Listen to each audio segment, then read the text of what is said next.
Path of Exile to yeah.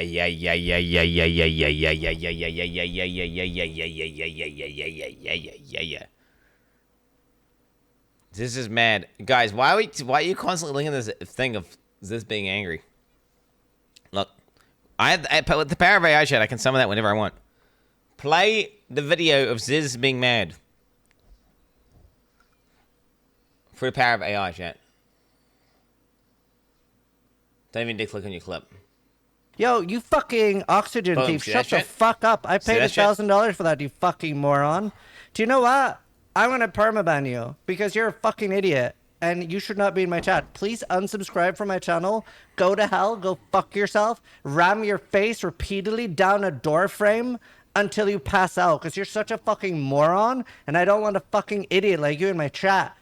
Please unsub and get the fuck out. There it is, bro. There it is. Never come back again. There it is. Holy fuck. What's the official post? Is this it?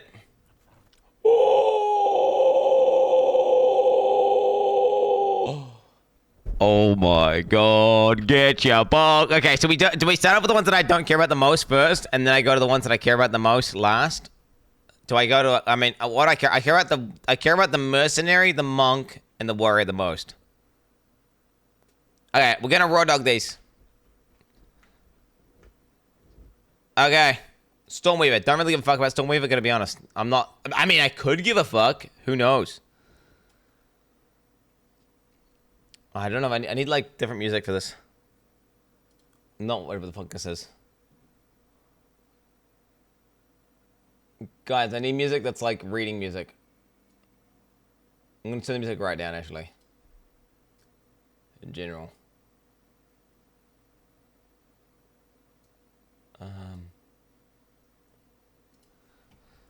Yeah, I could do PoE2 music on loop or something.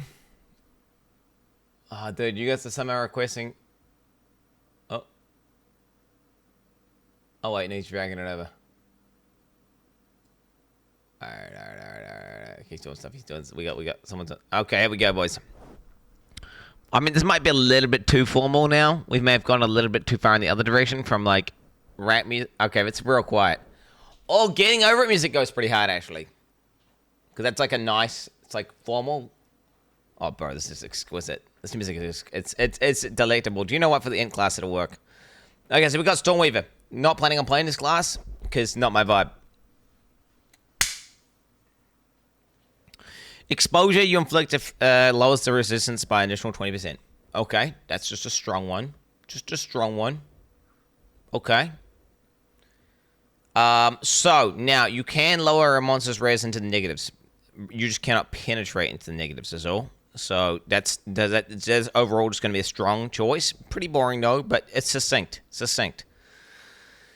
Tempest Caller. Grants Elemental Storm. Okay, Elemental Storm creates a fire, cold, or lightning storm at the target location for a duration. Happy 4 years, Mr. Streamer. Thank you for all the laughs and retarded takes over the laugh. B-Wayne, thanks, man. Appreciate that. Guys, can you please unsubscribe and sub during the subathon, guys? Alright? Don't sub now. You just wait. You could have added time onto the subathon timer, yet you've just scammed yourself by donating right as I'm reading the Ascendancy class for the first time. But Wayne, chill, bro. Yeah, don't subscribe. Wait 2 days, chat, and then subscribe. That's I mean, all right. It's real. Okay. Anyway. Okay. Hey, but thanks, Wayne. Okay, I'm pausing TDS now, so I can read these. All right, let me read it again. Grants Elemental Storm. Creates a stationary fire, cold, or lightning storm at a target location. So it's, fire, cold, or lightning. Okay, for a duration. Based on the highest elemental type for the hit that trigger the storm. Okay, it's kind of cool, kind of neat. Hits which do not deal elemental damage will not trigger the storm. There you go, bro. Okay, very interesting. So this just, like, literally summons a spell. On crit with spells. This is kind of insane, because you can have this on a 6-link, and then you can have another ability 6-linked. Right? So then you're just getting this proccing for free. Wait, what is... Bro, you're going to go show us what it does, but you're not going to show us the cooldown of it, bro? Okay, Elemental Storm has more cooldown recovery rate. Okay, you're not gonna tell us the cooldown, bro? Oh my god. What is the cooldown? 5 seconds. Shit, am I blind? Where is it, bro? Because I'm not seeing it. You're saying I'm blind? I'm literally looking right now. What? Oh, you're saying I've got to scroll down or something? I haven't scrolled down. Okay. All you leaking bozo annies, man. Get out of here with your leaks. I'm looking at the official stuff right now. Elemental Storm is okay. 150% more cooldown recovery rate. Okay. All right. Okay. I mean, this just seems really cool. It's like a 6-link cock that's free. Well, not free. You have to use your ascendancy points in it, right? And you got to spick into it. But it's like, you know, the fact that you'll be using a 6-link and it's going to be doing another 6-linked ability on your 6-link, that's going to be strong. That's going to be pretty strong. And especially if it's cooldown, it means you're going to have a high upfront burst damage, which means when you've got low uptime, it's going to have very good practical damage. Heavy snows. Targets can be affected by 2 of your chills at the same time. Your chills can reduce action speed by up to a maximum of 35%. Wait, so she's not just a lightning one. So I didn't like her because she was lightning. But wait, she's doing chill stuff as well. She can be affected by 2 chills at the same time. Your chills can reduce action speed up to a maximum of 35%. 25% less magnitude of chill you inflict.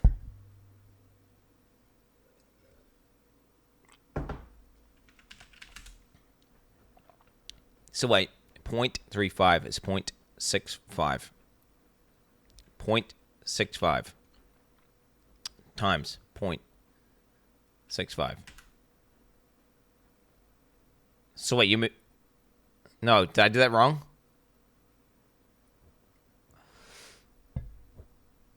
Wait, no. Wait, because you're getting 2 chills at a maximum of 35%. 35% is you're moving at 0.65, right? That's what you're moving at. And then you're moving at 0.65 twice, and they interact with each other multiplicatively. Wait, 2... Oh, you're saying... Wait, 2 little ones for a maximum of 35? What do you mean? You're saying you don't get 2 separate chills that work at 35%? The 2 chills don't have 35 times 2. It's 35% with both chills combined, right? I didn't read it like that. I figured, why would you want that? I don't think that's right. Oh, base chill is 25% only. Wait, really?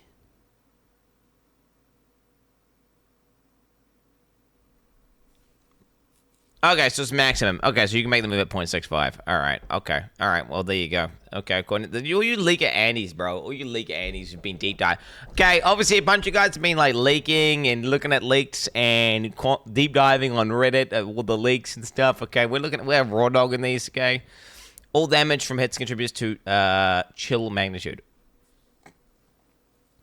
I mean, this is potent, obviously, for having insane chill uptime. This is potent as fuck. But, I mean, do you really want that? I mean, who knows? Maybe you really want chill. I mean, it could be worth it. It depends if there's, like, how many abilities function off chill. Because I'm guessing there's going to be a lot of abilities that are, like, based on the chill magnitude, do this. Or removes chill based on magnitude, does this much damage. There'll probably be interactions here where you're gonna want high chill magnitude, right? Otherwise, why would they make an ascendancy point? 1% increase arcane, 1% increase effective arcane search per 15 maximum mana. Yeah, that's pretty insane, right? It scales super well with int stacking as well. Targets can be affected by 2 shocks at the same time, 50% like shock duration. See, this seems broken. Just this very, very strong, insane damage uptime. As long as you can, do something that hits frequently enough. All damage from hits contributes to shock chance. Potent, succinct. 40% of elemental damage taken recouped as energy shield.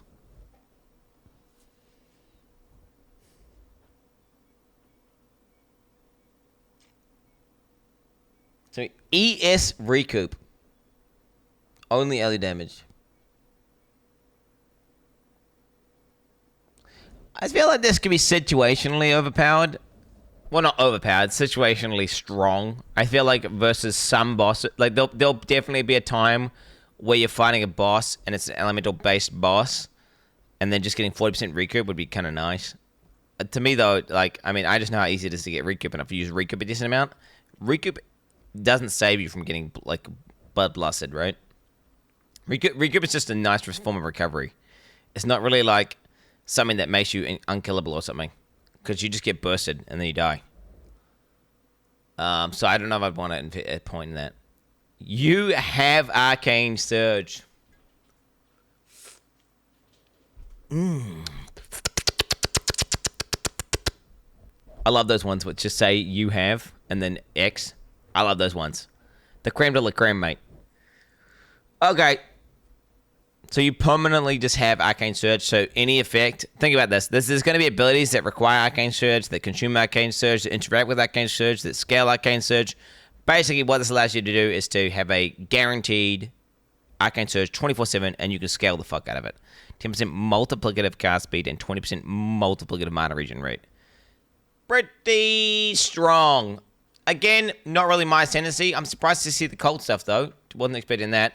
I must admit, to me, if I was building this character, I would be going Elemental Storm, Double Shock. That's what I'd be doing. It'd be a crit-based build that summons Elemental Storms, and the Elemental Storms presumably hit. I'm assuming they're not a dot. I'm assuming they hit. I haven't actually seen what Elemental Storm actually works. It just, yeah, whatever, substitution, but it's not. Okay, and then that would then shock a bunch, and you'd have lots of shock damage, and you'd have Giga Dam. That's what I would do. That's what I would do. But do I want to do that? Nah. Do I see anything here that I'm like, man, I really want to play this? Not for me, chat. This is like a spellcaster. Andy's going to love that. I'm not a spellcaster, Andy. Chronomancer. Again, I'm not really too crazy for this one. I could be if there's something that's really good for melee here.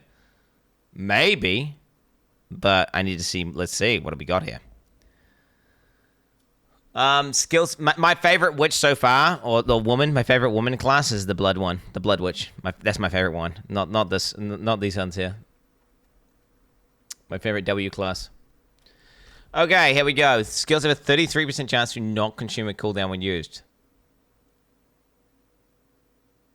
That's pretty strong, bro.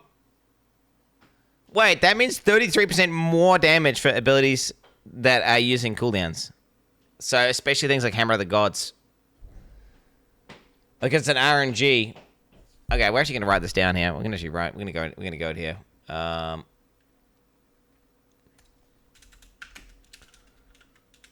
Cooldown based Chronomancer melee guy. Hammer of the Gods.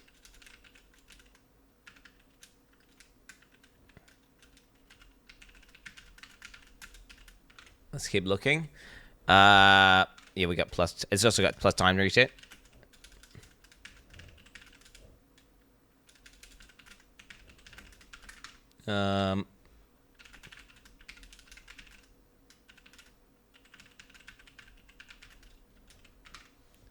Okay. Time snap. Manipulates time resetting cooldowns for other spells. This is just really strong, obviously, using... So basically, if you have, like... Imagine this. You're playing a game, right? And you guys got, like, fucking Frozen Legion, Hammer of the Gods, that new fucking Monk cooldown ability. You've got just generated a bunch of power charges, and you basically just go... Boom, boom, boom, boom, boom! You press all your buttons... And maybe you can press them multiple times, right? 33% of the time you can press them multiple times. And then, bang, reset them all. Boom, boom, boom, boom, boom, boom. It would just be very, very strong and practical for, bossing. Now, would it be a nice thing to map with? Being a mapping with only cooldowns? That might be a bit annoying. And then we're going to have defensive stuff here. Okay, grants time freeze. Releases a large wave that stops times for effective duration. Duration is lower the more times the enemy has had time stop for them. Ooh, okay, so there's a diminishing returns on your time freeze there. This is obviously going to be, again, situationally very overpowered. You imagine a boss fight, you're stealing a mechanic that's really fucking scary. You time freeze them, you move, time unfreezes, you're safe, right? Boom. Or like you get to critical HP, press this button, boom, recover. Although, in terms of pacing in PV1, this wouldn't be used that very often, right? Because why would you ever use time freeze whenever you just one-shot a guy, right? But I'm assuming in PoE2 you can't do that, right? Or even just time freezing and just bursting into the time freeze, right? You just time freeze them, they can't move, they can't do anything, just burst into them.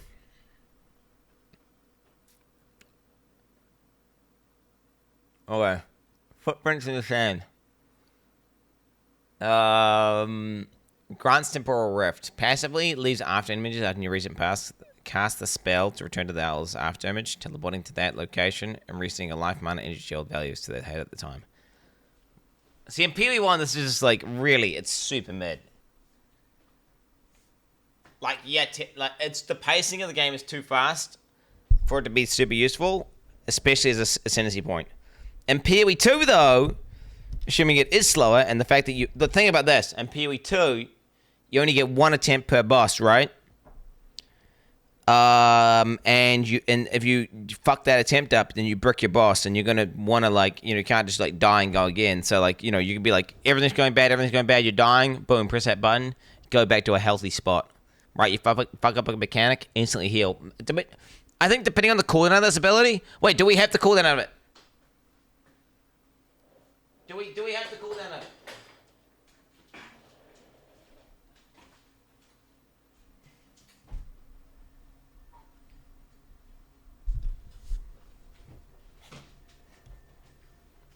1 minute? Not officially, but leaked. Yeah, well, if it's leaked and everyone knows it, then just tell me. What are we talking now? Every 6 seconds? No way. Wait, you can press it every 6 seconds. Time is 60. You can press it every 6 seconds.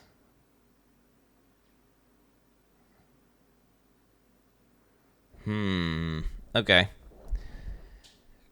Every 12 seconds, gain 50% more cast speed for 4 seconds. Ooh, cast speed? Not action speed, bro?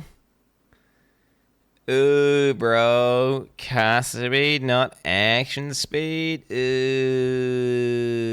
See, I am looking for the lens of an attack-based build always. I am looking at attack Andy. What can I say?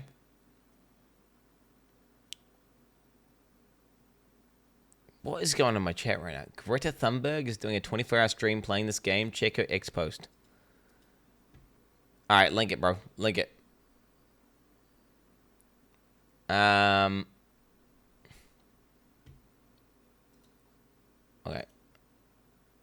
His attention again. Dude, you're getting mad for league launch, bro. Fuck off. Alright, these guys are just knowing. You guys are just knowing. Holy fuck. Bro, shut the fuck up. I'm turning off to you for now because I actually want to rechat. And you guys are you're doing that thing where you stun lock yourselves, which is cringe. Okay, enemies in your presence are slowed by 20%.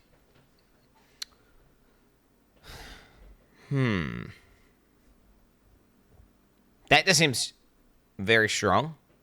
Does that just reduce their action speed? Or what is that? Just their movement speed. If that's just their movement speed, that's kind of cringe. I'm hoping slow. We can't see what slow is. What is slow? If slow is just a movement speed slow, that's super dog shit. If slow is an action speed slow, that's pretty fucking strong. 30% of damage taken recouped is life. Okay, so you get 30% recoup. Boom. Recoup effects instead occur over 4 seconds. Ah, recoup must be... So, wow. Okay, so wait, is GGG totally bricked recovery in this game? Because this would be not worth an ascendancy point in PoE1. And this recoup in PoE1 is 4 seconds. Have they just nerfed all sources of recovery? Because this is not strong in PoE1. Like, the fact that you would use 2 ascendancy points for 30% recoup, and then recoups over 4 seconds? Bro, I can get... Bro, my fucking character that is, like, level 10 has that for, like, 3 points. Fixture in the walls. Fixture in the walls. 6, 6, 18, right? Okay, do the maths here. 18 plus 6 plus 6, 30, right? And then I can literally make Mary Coop not only go 4 seconds by default, I can do 3 seconds. So in 4 points, I could get 2 ascendancy nodes. Now, this is PoE1, obviously. So now, I'm guessing, in order for this to be balanced, right? In order for this to make sense, considering that this is 2 ascendancy points for 4 points that I would get on a tree normally. That to me is telegraphing that GGG are doing a massive nerf to recovery. Like a massive nerf to recovery. Because this makes... It's weird though, because they're just putting overleech on the tree. And they're giving us like instant leech and half our abilities and all this shit, which is like, it looks the opposite. But then maybe with the leech resistant stat. I mean, I haven't played the game, right? So I don't know. That's kind of crazy though. I mean, if I was to do this character, it would be stack cooldown based attack skills, and maybe some spells, but mainly attack skills. And then I would just lean into it heavily, right? Just use them, hopefully get a refund. It'd be literally like the character I did just recently with the Gladiator. You guys remember Eviscerate? We have a chance to reset it. It's got a cooldown. It'd be basically that, right? And then you've got a 33% chance to use it a second time. And once you used everything, you'd have a button to go back and use them again. And then I would use Time Freeze in order to stun stuff. And just get out of jail free card. I don't know what my final point would be. Probably the... Wait, can I even get 6? Maybe the recoup, who knows? Yeah. Again, though, I'm not massively sold. Not massively sold. Okay, let's skip the Warrior, because that's the one I'm very excited for. I'm skipping Warrior. Skipping Warrior, we're going to go to Ranger. Because I'm likely to not want to play Deadeye. Let's have a look here.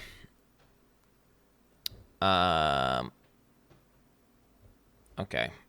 So Deadeye. Alright, 30% chance that you would gain friendly charges. You instead gain up to your maximum number of friendly charges. Wow. Okay. Well, there you go. They've got that node back. So, okay. Benefits from consuming friendly charges for your skills have 50% chance to be doubled. 50% more friendly charge scaling. That's nuts. With gains friendly charge to full. Okay. If OP as fuck, frenzy based ability, then Deadeye, likely very strong. We need to see though. We haven't got. Are people? Are GG posting the skills yet? You have no accuracy penalty at distance. That just seems super quality of life. But then it seems like something you could take in the early game, and then just drop in the late game after you got your itemization sorted out, right? Just seems like, just don't have to worry about accuracy at all on your gear. Just put on really nice life res gear. Then once you like min max, you got the life res and attributes, and you got the accuracy. Then boom, take it out. Just get more damage, right? What does distance mean? It's clearly like a dead zone, right? So. It's saying, like, as long as that shit is not right next to you in melee range, you're going to never miss. And for most things, right, if you're just, if you're playing your character right, you shouldn't matter that much.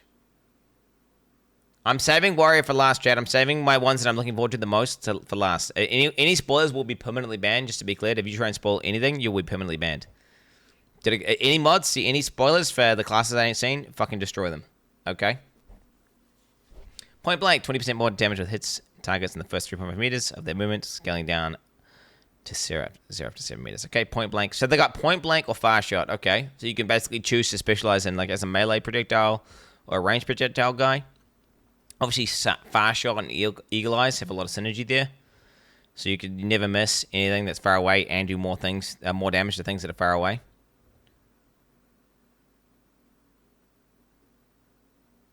It's kind of insane that they didn't just say more damage. I wonder why they put hit only. Oh, wait a minute. Is it because that a lot of ailments are scaled off hit damage now or something? I know they're doing a redesign to ailments. I still have yet to see the new formulas for the ailments to see how they actually scale. This one here we're looking at is a Deadeye.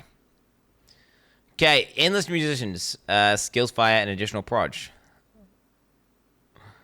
See, I was much more of a fan of the Additional Chain. I'm much less a fan of Additional Proj. But Additional Proj are clearly hard to come by in PoE 2, so obviously it's quite potent. But I'm a chain ant. I like something about like the chain. Obviously, practically projectile, I feel like is better because projectiles generally will increase your single target, whereas chain will not. But chain, there's something satisfying about chain. You can apply additional mark. That's really fucking strong, by the way. In PoE1, this would be like, 30% more damage, which is a very strong ascendancy node. Gain tailwind on skill use, lose all tailwind when hit, 3% less damage taken per tailwind. Tailwind is a stacking buff that grants 1% increased move speed, 3% increased skill speed, and 15% evasion per stack for 10 seconds. 10 stack maximum. Wow. So 30% DR. Dude, so you get like the old, this is like a, what was that, Wind Dancer or something? Or, fuck, what was that shit called that was quite potent back in the day? The stacks and that if you haven't been hit for a while and you get hit, it's reduced. Yeah, whatever it is, dude. Again, okay, so if I was playing this class, chat, if I'm playing this class, 100% it's going to be Avidity, Thrilling Chase. So, Frenzy Charge generation with 50% more Frenzy Charge scaling. And then I'd be comboing it with 7 and 8. Hopefully I could do that. Yeah, I would. So, yeah, it'd be this. 1, 2, 7, 8. As fuck.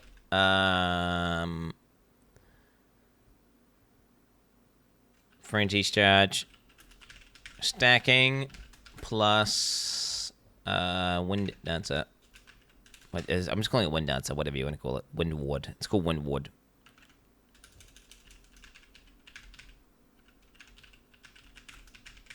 It actually might be kind of tanky as well. Especially considering you can, if you go acrobatics versus a boss, this would be kind of nuts, actually. Very, very solid defense.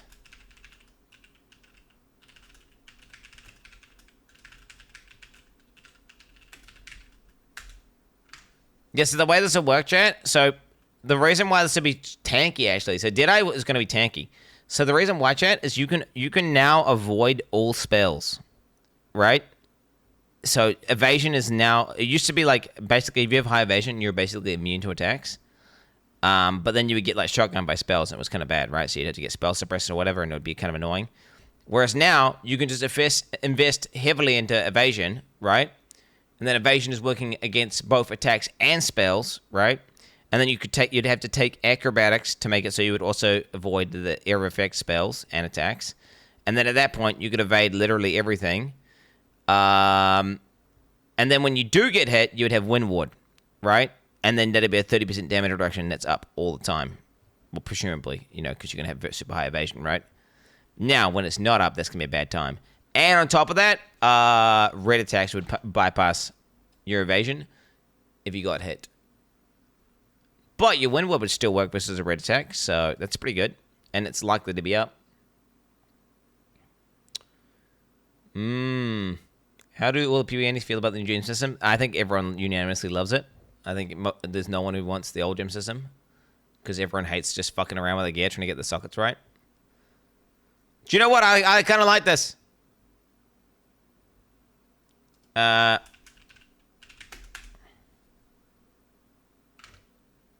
actually like Deadeye more than I was expecting. Well, the reason why is because Deadeye is effectively like... Why do you think I like Deadeye? It's because they turned Deadeye into a raider. Like, Deadeye's a raider now. That's why. And I like raider. I'm a raider enjoyer. So Deadeye is raider, chat. Now, you've got... Thing is, raider had more options what you could pick between. Whereas this one here, it's like, meh. You like looking at this shit? You're really gonna go. You're pretty much gonna do the 2 frenzy nodes, and then you're gonna go either the Wind Ward Tailwind shit, or you're gonna go like Endless Musician marks. Because if you did a projectile based attack skill, right, the shotguns, and then you did additional mark, it could just do it. You could just be high DPS setup, or you could be tanky setup. For hardcore, I would go tank. But you really don't have that. There's not that many choices. But then again, for rated, there wasn't really that many choices anyway. Okay, Pathfinder. So we got potent. We got the Pathfinder. The one node that I like on the Pathfinder is a double poisons, obviously. But let's see. Oh man, this is succinct, isn't it? Just a single line. Connected to chemistry. 50% more flash charges gained. So wait, to be clear, does a charm have a flask tag, or is a charm only? Does anyone... Is there a tag? Is there like a flask tag on a charm? Or is a charm? It is flask charges. Charm is charm only. Wait. But this must scale charms, right? There has to be some sort of tag. It must be up there. They have a flask charge, right? Can we get a link to it? Can we get a link to the charms? Can someone link me a charm? Wait, Pee-wee do PB. I got a button right here. I'm gonna get to it, boys. Flask. Consumes charges.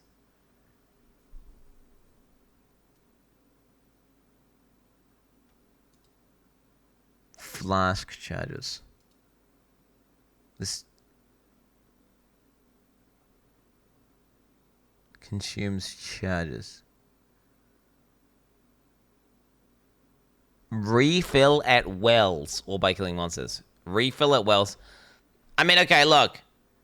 It is the same language. I think it's safe to say this will work for charms. I think it's safe to say it'll work for charms. Even though it says flask charges and a charm isn't a flask, but it uses it's literally got the same exact language. It's got the same exact language, bro. It's got the same language, bro. Like, it's got the same language. Like, where are you? I'm trying to get back to the fucking node when I didn't click it. Look, use automatically when conditions met. Can hold charges while in belt. Refills at wells or by killing monsters. Right click to drink. Can hold charges while in belt. Refill at wells or by killing monsters. Consumes 9 out of 27 charges on use. Consumes 30 out of 80 charges on use.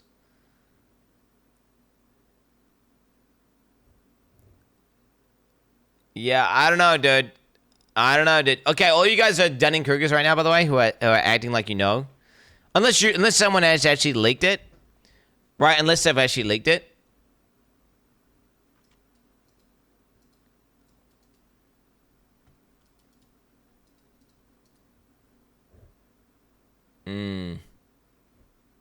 Yeah, but if a charm uses a flask charge, it doesn't matter. Because it says more flask charges gained, right? They have charges, right? It's one of these things where if they are using flask charges, it's still a flask charge.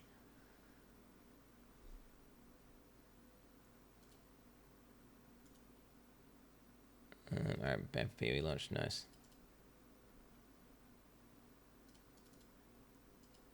Chat, how do you not understand? It doesn't matter. It doesn't say flasks gain more charges. It says more flask charges gained. That there's a very obvious difference there. These appear to have the same exact verbiage here. We're looking at the same words. Okay. It says they're just called charges. There's no other system that uses this language. There's no other... Hey. Now, it's one of those things where, well, why wouldn't it say, like...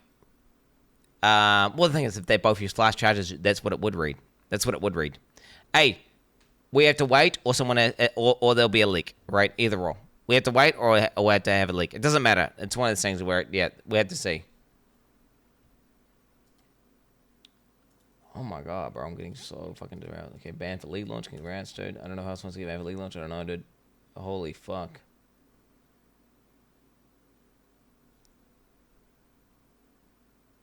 If it were both, I would know. No, because no, it wouldn't add flask. Are you stupid, bro? XXLs, you dumb fuck. No, because then people will think, what, frenzy charges, endurance charges, every other type of charge? It's completely wrong.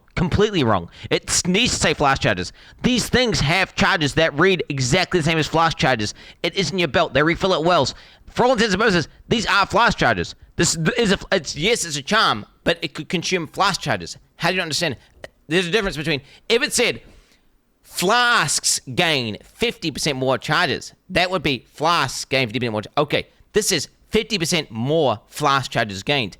Okay, any character that uses flask charges would benefit from that. So if this is a flask charge, the fact that you don't understand English isn't my problem. The fact you don't understand English, if this works as a flask charge, then it will function.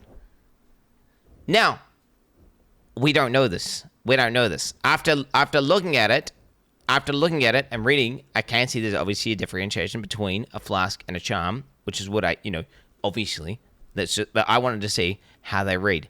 And they read, this doesn't say consumes 30 out of 80 charm charges. This doesn't say consumes 9 out of 27 flask charges. No, it says charges. It says it refills at the fucking well.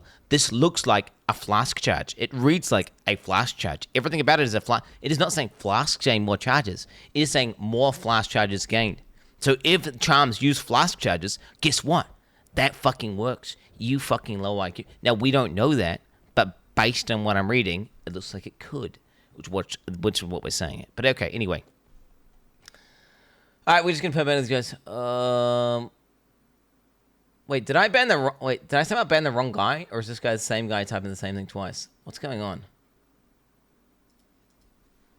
User Quin69. Wait, whatever. If he deserved to get banned anyway, it didn't work. If the wrong guy got banned, who cares?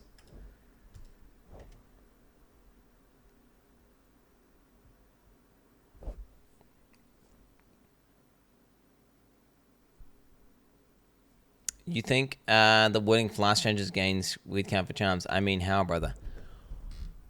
Yes, I do think that would be the case. Yes, I think that's likely to be the case. You dumb fuck!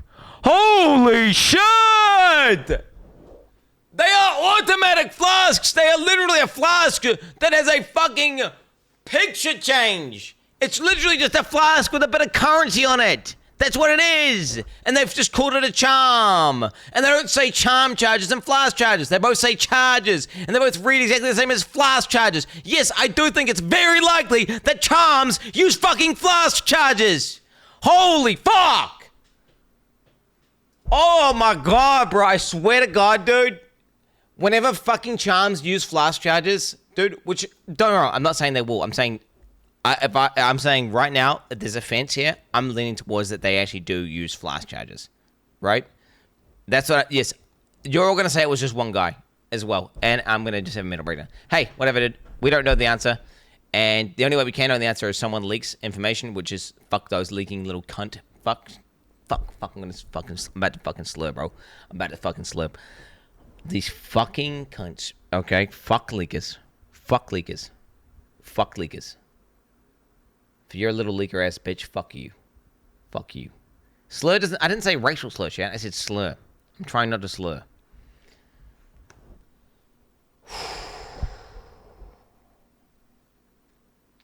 There is no clarification or specification now telling you what type of charges they are. They read exactly like a flask charge. It is literally a relabeled flask. It is very likely these things are flasks charges. But okay. Anyway, let's continue anyway. I wouldn't be surprised if it the other way around, though.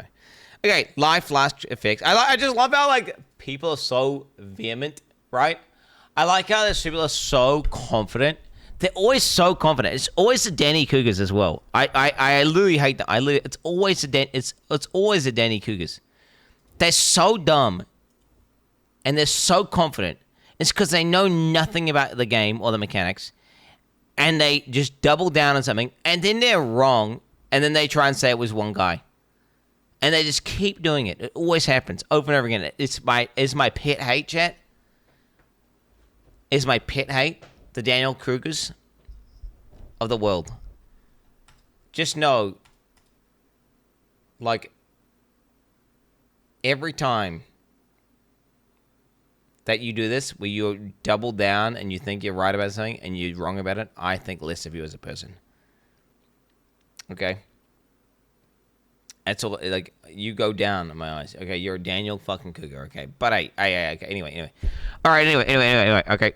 So, flash charges gain. So this is obviously could be pretty good, very good if it works with charms, or it would just be pretty good if it just works with flasks, okay? So, depending on how that works, depending on where the snowflake falls, it would be interesting to see a clarification. I feel like this is pretty vague here, and they need to change either the language of this node, right? They need to either change the language of this node or they need to change the language on the charms. Because right now, I think this is not very direct. Okay. Yes, chat. Yes, chat. Yes. So abilities can use flash charges that are not a flask. There are abilities that interact flash charges that are not a flask. And yes, gaining flash charges for those abilities will count. Okay, whatever though, dude. Hey, chat. Who cares? Who cares? Nobody cares. Life flasks are not removed when unreserved life is filled. Life flasks do not queue. Okay. All right. So enduring flasks, enduring elixirs. This is obviously very, very strong. I made a whole character around this. It was unkillable. Nothing could touch it. It was basically going to beat the entire game. But then what happened was I fought a gorilla. No, it wasn't a gorilla. I fought a koala bear that took away all my flasks, and then I got one shot. That was koala. I could maybe play the video. Play the video of Quin69 dying to a koala bear on a Pathfinder.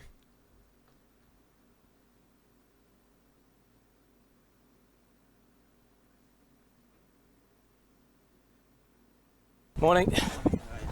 All good. A little doggy. Hey. Oh no! It's a vicious dog. Alright. I'm gonna run now. Okay, I'm escaping the dog. Fuck that shit. Okay, there it is. Alright. But that was not the right video. It was obviously not the right video. It was not the right video there, guys. That was not the right video there, guys. So, yeah. But okay, there you go. Still a good clip. Pretty close. Okay. The most damaging poison on enemies you kill is spread to other enemies within 1.5 meters. This is obviously potent as fuck, chat. Potent as fuck. One of the biggest quality of life nodes in the game. I actually hate that it was on Pathfinder because it would pretty much force every build that I wanted to do that would be nice at poison and clearing would be a Pathfinder. It's one of these things where it's just so nice. It's so nice. Like this prolif, this poison prolif, it's just so potent. It just allows you to really clean packs up, especially when you have. So the thing that's broken about this chat is if you got like a big guy, right? And he's surrounded by like this guy, right? This guy. You're surrounded by a bunch of dudes. Okay, you do an attack that hits all of them, right? Boom. He dies. So they all die to that attack. The big guy doesn't die, obviously, right? But then what happened is they all got poisoned. Boom, transfer, boom, transfer, boom, transfer, boom, transfer, boom, transfer, boom, boom, boom. And it does this. So the main guy gets poisoned like fucking 20 times. Now, that was in poisons and infinite stacks.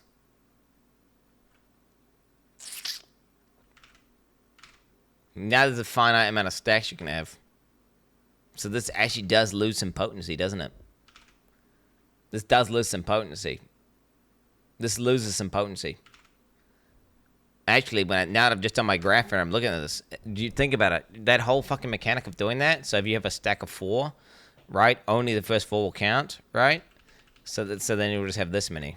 And all the rest won't count. It'll still be really nice regardless, especially if you get nodes that say like 200% damage increase for first poison applied. It's still going to make clearing insanely strong, and it's going to be super high quality life, right? Now, will that exist in PoE 2? I think we have seen something that says like 60% more. There's something that says like 60% more effect. I think we're seeing something like that to first poison applied. So that combined with Prolif is probably going to be strong enough to kill pretty much anything in the game. Yeah. All right. Double the number of poisons you can inflict on enemies. 35% less poison duration. So what is this doing, chat? It's getting your damage, and it says times 2, bro. So you're getting double double damage, but then you're getting that damage that's doubled, and you're multiplying it by 0.65. Unless you can reapply the poisons fast enough that this is not a downside. Then at that point, it's just double your damage. So if you can bypass the laceration. This is obviously going to be super bad for poison builds. I do wonder, are we going to see a single head of poison builds being strong and then people don't end up doing Pathfinder? Or is the meta of poisons going to be literally just stacking as many poisons as possible? If I had to guess, it's... What? Dude, you know you would get like a free PoE pet if you waited. Why are you gifting 2 subs before the subathon and before you get a free pet? What are you doing? God damn it. What are you doing, bro?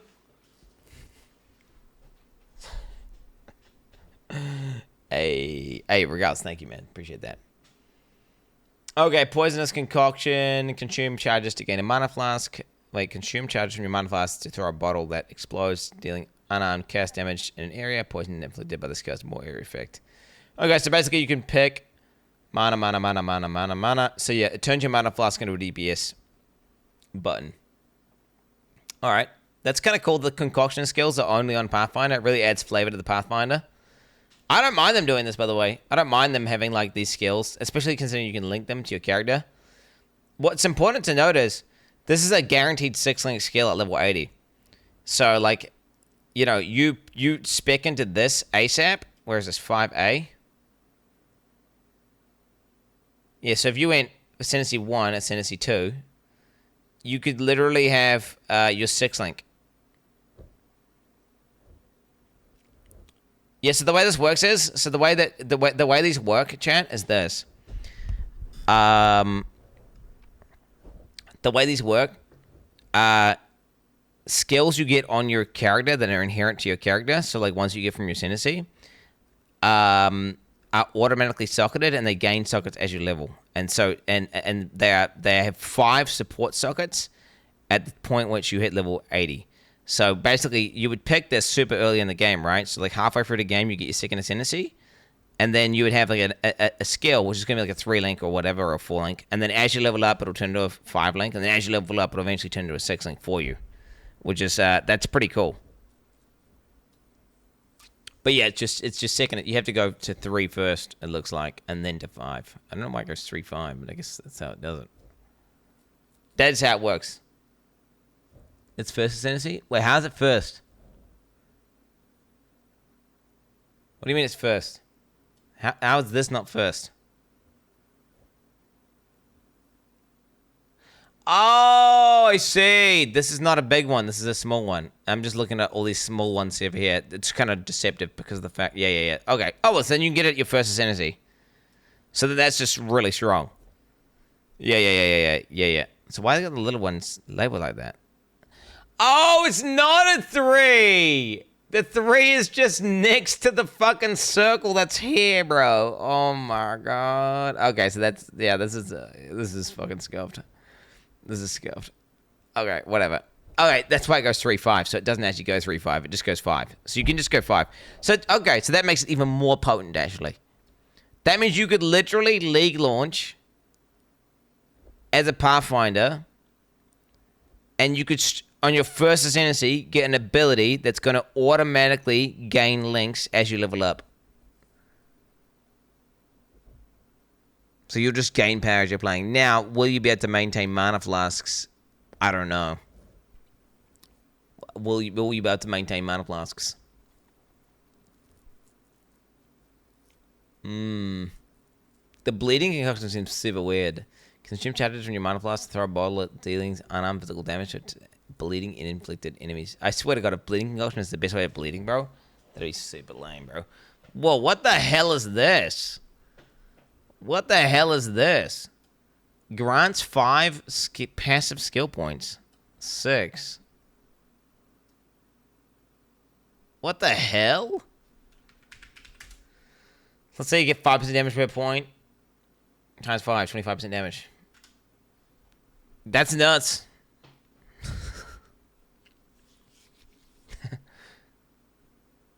Okay, so this is like, all right, if you had a build that you already had everything you needed and you just want a bit more damage on top. It does seem like kind of boring, though. Right? It does seem kind of boring, though. I'm being honest. It seems kind of like, I don't know. I don't know if they ran out of ideas. It's thematic. Is it thematic? I don't know. You'd think this would be a Scion and passive or something. You think this would be like a Scion thing? Like, where you just get more, your character's more generic but has more points or something? I don't know. Sign. Well, there is no sign right now, but, you know, whatever. If they did a sign in the future or something. Alright, 30% less movement speed penalty while using skills while moving. Okay. Your speed is unaffected by slows. Pretty powerful, pretty potent.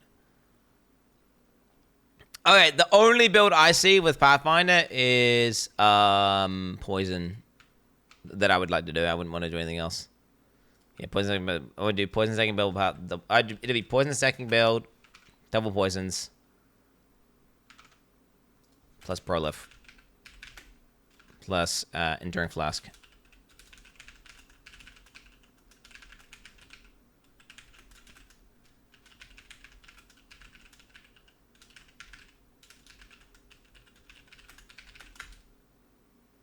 Sucks. No changes. Massive cog. Yeah. So this would just be strong. I actually played a character just like this. I played a Poison Pathfinder that died to a Koala Bear, which used Enduring Elixirs. Do you know what? This is actually funny because this Ascendancy would play exactly like PoE1. Yeah, because all I do is using Pathfinder 4 and PoE1 was a character. The Pathfinder, I just wanted poison damage amp, poison prolif, and enduring flask. What do you get here? Poison damage amp, poison prolif, and enduring flask. That's literally, it's PoE1 Pathfinder for me. This is just PoE1 Pathfinder. And I hated the gameplay though. I hated it. This enduring elixirs shit is so gimmicky. Because basically it says your flasks don't queue, right? Which that's just annoying. That's just annoying. Because you can maintain your flasks the whole time anyway, right? But you just have to press your flasks at the perfect amount of time, constantly, 24/7. So it's like it's like a mini flask piano. It's like instead of having a flask piano, there's like a flask that you just depress on every 5 seconds on cooldown for the entire time you're in combat. Which is like, I mean, a lot of people don't mind that, but that's just annoying to me. I'm gonna be honest. It's just annoying to me. I'm not a yeah. Now people do macro it. They just literally set up a button where they toggle on, which you know. Don't get me wrong. I get why they do it. I get it. I see why they do it. Yeah. Use flask. That was the use flask weak aura was actually to not use. That was for not doing that. That was for perma uptime auto flask. That was not for Pathfinder flask. Do you have any info about crafting in PoE2? Yes, we have info about crafting. Well, the basic info of crafting in PoE2 is there is no crafting bench crafted mods. There's socketable rune things that you can put into your character, which allow you to customize your gear. And there's like it's called soul cores as well, which are like more bespoke runes. And then it's pretty much transmute, transmute, augmentation, regal, exalt crafting. And then you also have the ability to use what are they called? Not charms. They're called those stupid fucking ritual things, which are basically allow you to metacraft. What are they called? Omens. Yeah, you have omens, which allow you to like targeted slam or targeted annul, targeted chaos, etc. So you can basically metacraft with those. And then you also have essences, which allow you to do like it's equivalent of doing an alteration orb. So you can basically start off with a base with a mod that you want, which is just, instead of like alt spamming, you have an essence. Okay, we're skipping Blood Mage. I'm very looking forward to Blood Mage. Again, I'm going through the shittiest ones I don't really care about the most first, and then we're going to the ones I care about. So if you thought like I'm going slow now, well, I'm not. I'm actually going fast as fuck, boy. I'm actually going fast as fuck. You wait till I get to the ones that I care about. Okay, here we go. Infernalist. So this is like the minion firecuck thing. All right. Altered Flesh. 20% of cold damage taken as fire damage. Whoa! Wait a minute. Look at that bottom line. Look at that bottom line. Oh my god. 20% of fizz taken as chaos. Oh my god. Oh my god. That's super strong. Even without CI, or it's super strong just because you get cast as cap, right? Wait. Is there some bullshit where you can't do it? Are you locked into something? Is there a reason why you cannot CI here? Oh, is there something that says you cannot have ES or something stupid, or you take damage? If there's no reason you can't get CI, this is really, really, really strong. This is potent.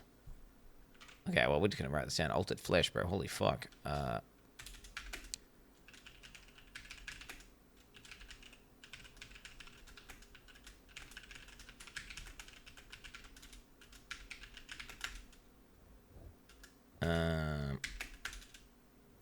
I mean, that's just potent. Obviously, the reason why that's so strong, Chan, is fizz damage is one of the scary. So, in Path of Exile, if you don't understand, fizz damage is one of the scariest damage types in the game. And this just says, like, if you have this plus CI, that's just 20% less physical damage taken, period. Or if you have this plus, you know, I don't know, 80% res, that is 20 times 0.8. 16% less physical damage taken. Which, yeah, that's very, very strong. 20% DR or 16% DR to fizz is just nuts. Like, if you got a node that could take 16% DR, yeah. Broken. Okay, this obviously, this has potential utility, right? So what this does here, a lot of people are confused by what this kind of shit does. Element shifting. This disables penetration, so this disables 20% of cold pen, this disables 20% of lightning pen, which is strong.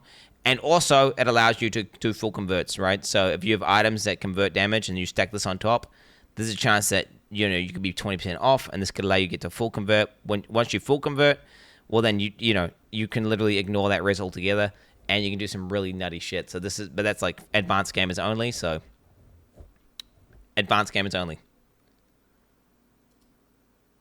Quinn, shut the fuck up. Okay, got a ban this guy. I don't know why you guys are getting banned for the league launch, bro. It's kind of weird you're doing this. Yeah. Legit. I mean, this is just nice. And then by default as well. Ah, bro. Also, what's it called? The armor protects fire damage node. With this, holy. Why does this get such a strong one? Yeah. Like this, imagine a character that's got heat proofing and CI. Like, this is going to be so strong. What the hell?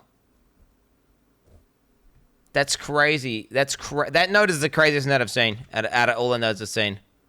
Like that like my defensive boner is going up looking at that, bro. It's like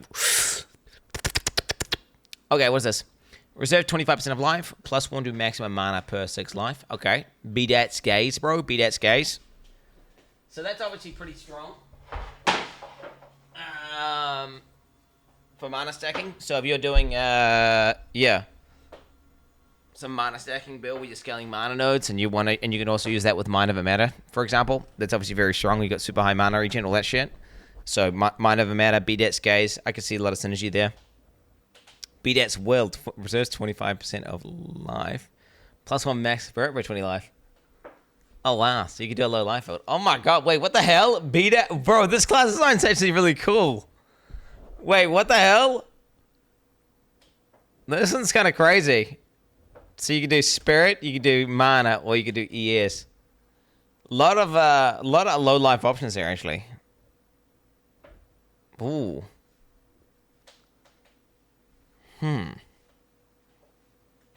So an ES life hybrid with altered flesh. Low life.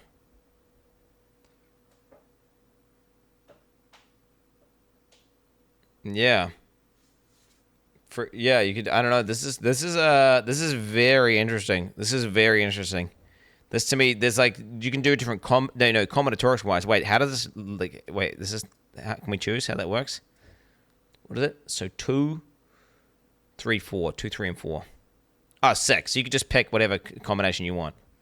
Although wait, you have to go 1, which is Alter Flesh. You're going to be going Alter Flesh every single time anyway. So GG. I mean, dude. I like Infernalist just these nodes right here. These nodes right here. I mean, Alter Flesh is just fucking broken. Like, this is just fucking broken.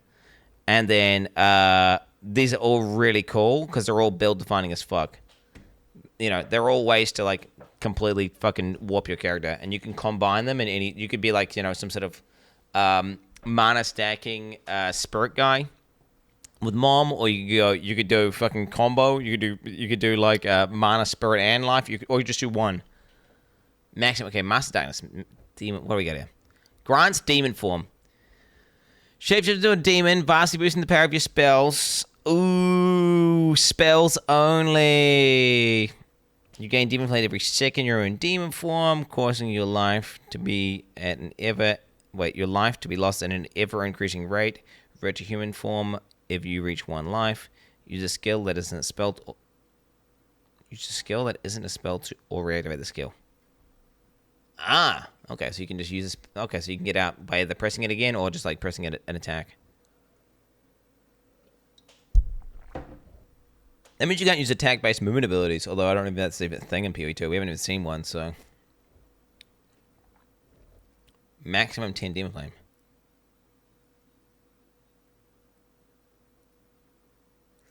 Does that mean you don't take ever-increasing damage? Is that like a permanent node?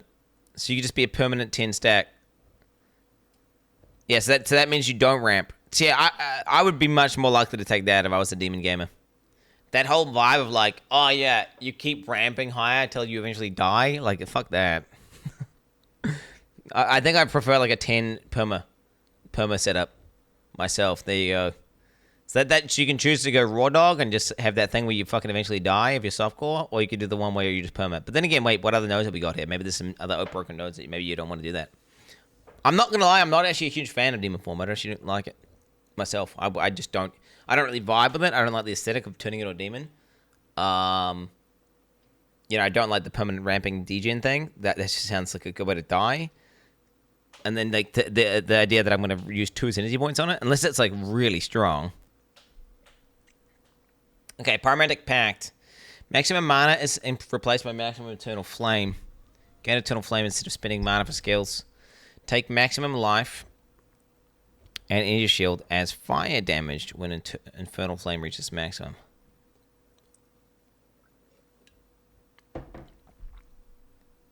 Okay. Lose all Eternal Flame. Lose all Infernal Flame on reaching maximum Infernal Flame. Gain 10% Infernal Flame lost. 10% of Infernal Flame lost per second if none was gained in the past 2 seconds. This is basically some shit where you got to try and balance it. It's like a heat mechanic, right? Where you want it to be kind of high, but not too high, and then eventually you're gonna pop off right before he faces.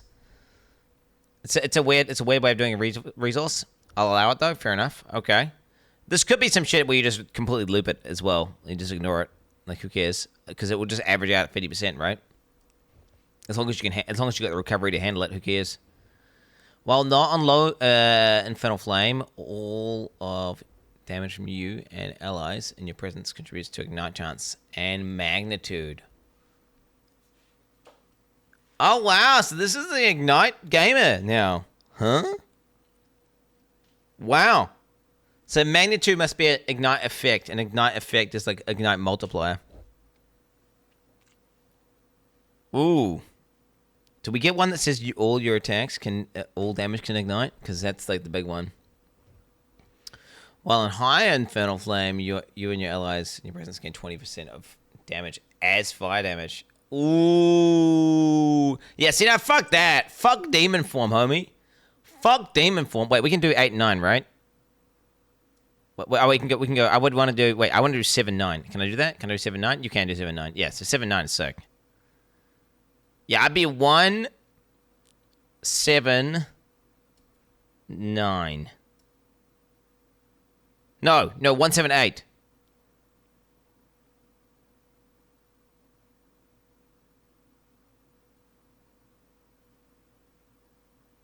$178.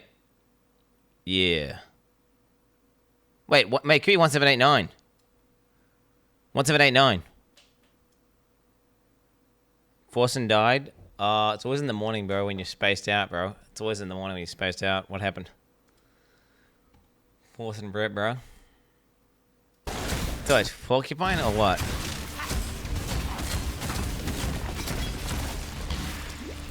I shall bleed? No way. Oj! Please, man.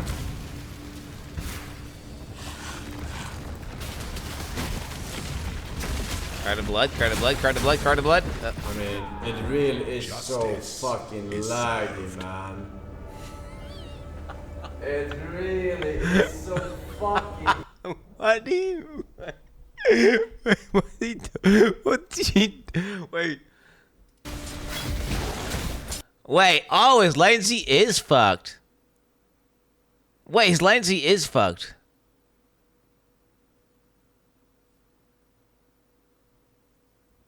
He's playing on 5G? Why is he playing on 5G?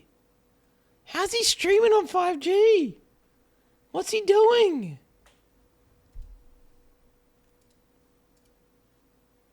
Why is he in Cyprus? So use this last. Oh my god, yeah. I mean, I'll be honest. I think he died because of blood there. I don't think he died because of lag. It's kind of funny that he sees this lag though. I mean, he is. Yeah, that is. Don't get me wrong. He is getting lag spikes, and he probably is getting desync. He's probably playing unpredictive as well. I'm guessing because it doesn't look like he's spiking around. So that means he must be playing unpredictive. But he just doesn't understand card of blood here, right? Like he got 10 stacks of card of blood plus bleed. Like, you need to immediately understand at that point, like, bro. Yeah, rip. Yeah, card of blood and bleed, dude, that's too much. And even, yeah. Didn't log out. Yeah, he should, yeah, that's a long angle there for sure. I mean, what's a card of blood immunity angle or a long angle? So you either had to have one or the other. Unlucky. Damn. He probably doesn't understand card of blood as well, yeah. Okay. Melee, Ignite, plus Infernal Flame.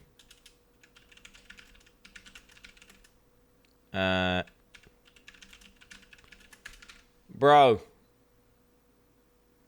Oh, it's this one. It's another one. Becoming ignited when you deal a critical hit, taking 50% of your life and shield does 5 damage per second. 30% more critical damage bonus. Oh, wow, they're really, yeah, they've got a few of these more crit damage multis here. Wow, there's a lot of synergy between low life on this character, plus grinning immolation. Wait, you skipped 10? Oh, yeah, what the hell? Summon Infernal Hound. 20% of your damage hits seconds, taking your health's life before you. Summons an Infernal Hound which ignites enemies near it. Your hound takes a portion of damage hits. Bro, what the fuck? I mean, wait. Hound, 20% DR. Maybe it will be dead.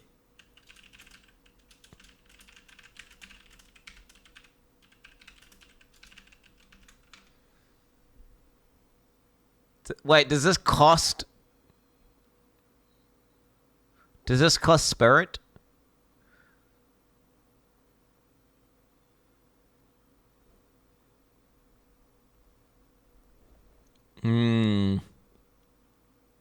Someone's a reviving. So a reviving means like a persistent minion. So what it means is it just constantly comes back when it dies. But there's like a downtime. I must admit, bro. Okay, this class looks very strong defensively. Like Altered Flesh. Right? Plus just with, say, Altered Flesh, cast risk cap. Don't even worry about CI. Fuck that. Altered Flesh, cast risk cap. What's that node called? It's called, it basically says your armor protects your fire damage taken. Okay, you get that node. Heat proofed, I think it's called. So then you basically have at 20% cold damage reduction, 20% lightning damage reduction on top of your res cap. Plus you remove 20% cold pen and 20% lightning pen. Then you get 16% fizz DR from this. Then you get 20% hit DR from all hits on top of that to your Hellhound. Yeah.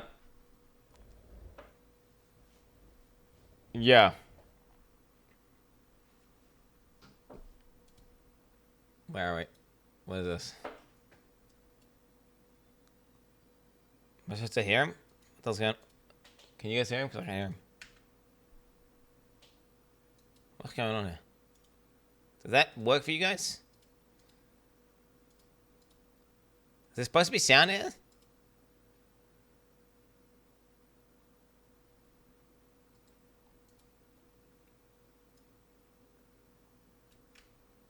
Wait, really?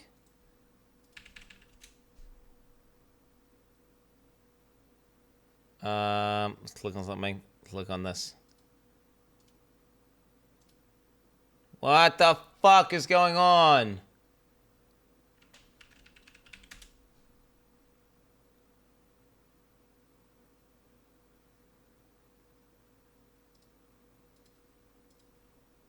What the fuck is going on? I did some fucking Windows update. Why, bro? Why did I do a Windows update? Oh, dude, it's breaking mid. I've been watching videos this morning and it's been working. Why would it break midstream? That doesn't make sense.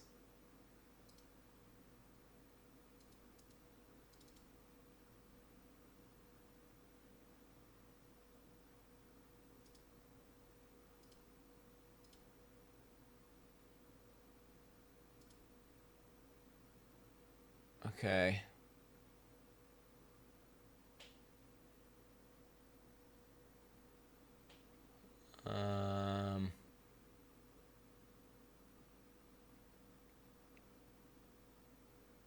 Is it working now? Like what?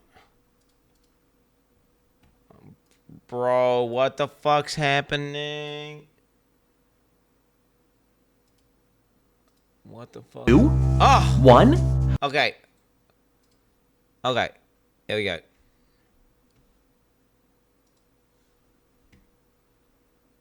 What is this? Guys have said they aren't doing hardcore because it will be too hard. Maybe you can prove them wrong with your 5G. What? You're a Path of Exile main gamer and you're not gonna do hardcore in Path of Exile 2 on your first run? Pathetic. Pathetic. I Oh know. my god. That's sad and pathetic. That is a little bit embarrassing, I'm gonna be honest. That's True. a little bit embarrassing. True. True. Big true. Big true. Big true. Big true. Not as hard as Diablo, but it's kinda hard.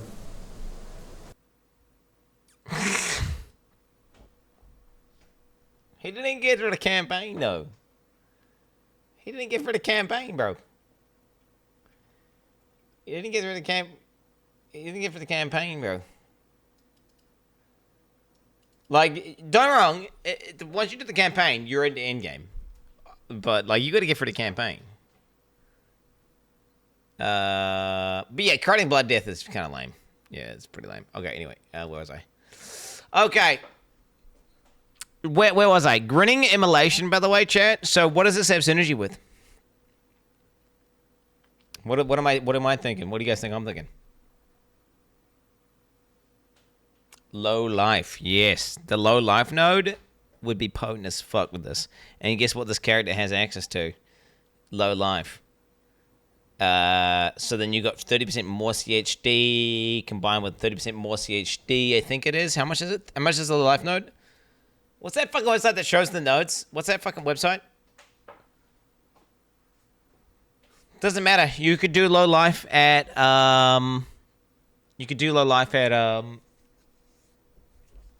1% life if you want.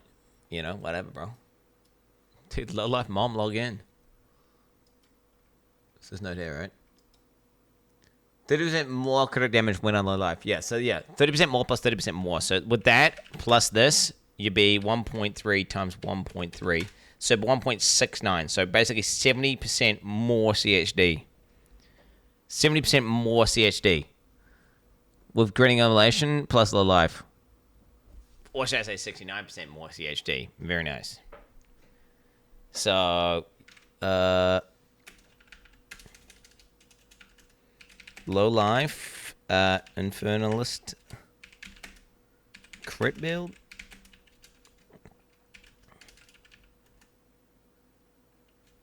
Could even be hipster.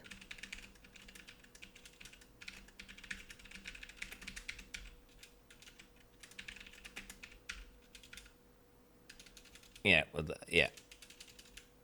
That'd be kind of cool.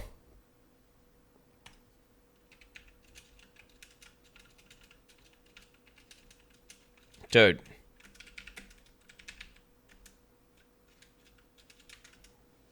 Yeah, so it's a build. It's a build. That's a build, dude. Infernalist, low life, crit. It's a build. Especially considering there's a bunch of abilities that just give you guaranteed crits now in PoE2 that was seen, where you don't need to invest in crit chance, and you can just get crit damage. So that makes it very potent. Last 48 months. Can't wait to enjoy Po2 this Friday while watching you die in game on my second monitor. My man. Log in. Hell yeah, bro. Log the fucking 2 days! 2 days! I just busted a nut with you unmuted on the second monitor. I made you watch. What the fuck? Nah, fuck you, bro. Sorry, was getting murdered by ads while trying to watch the hype class leaks. This is not a link! Well, I can't wait for Po2. Everyone lock in, the greatest game of this decade is about to drop. Watch the Path of Exile 2 endgame content reveal video from minimum 1500 hours. Jonathan basically says charms use the same charges as flasks. What? Quin69 fat. I mean, dude, I swear to God, bro. I Subbing swear to so God. I don't have to deal with One these guy ads ain't on coming the by, league swear to God, launch. bro. 52 years. Content in 2 days, chat bogu. So close to the good shit. I have never been more ready to watch you die in Po2. I forget I have Prime sub. I will do better next time, I promise. 46 months. No crest TTS, no Egon screaming. No bullshit. Thanks for the streams, hope your Po2 League launches raw dog poggies. Love you chat. Except for that one guy that skips my Egon TTS. I'm finna too. Who not minion. Who?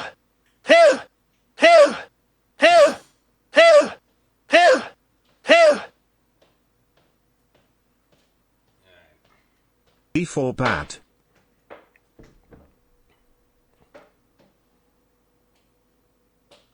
Okay.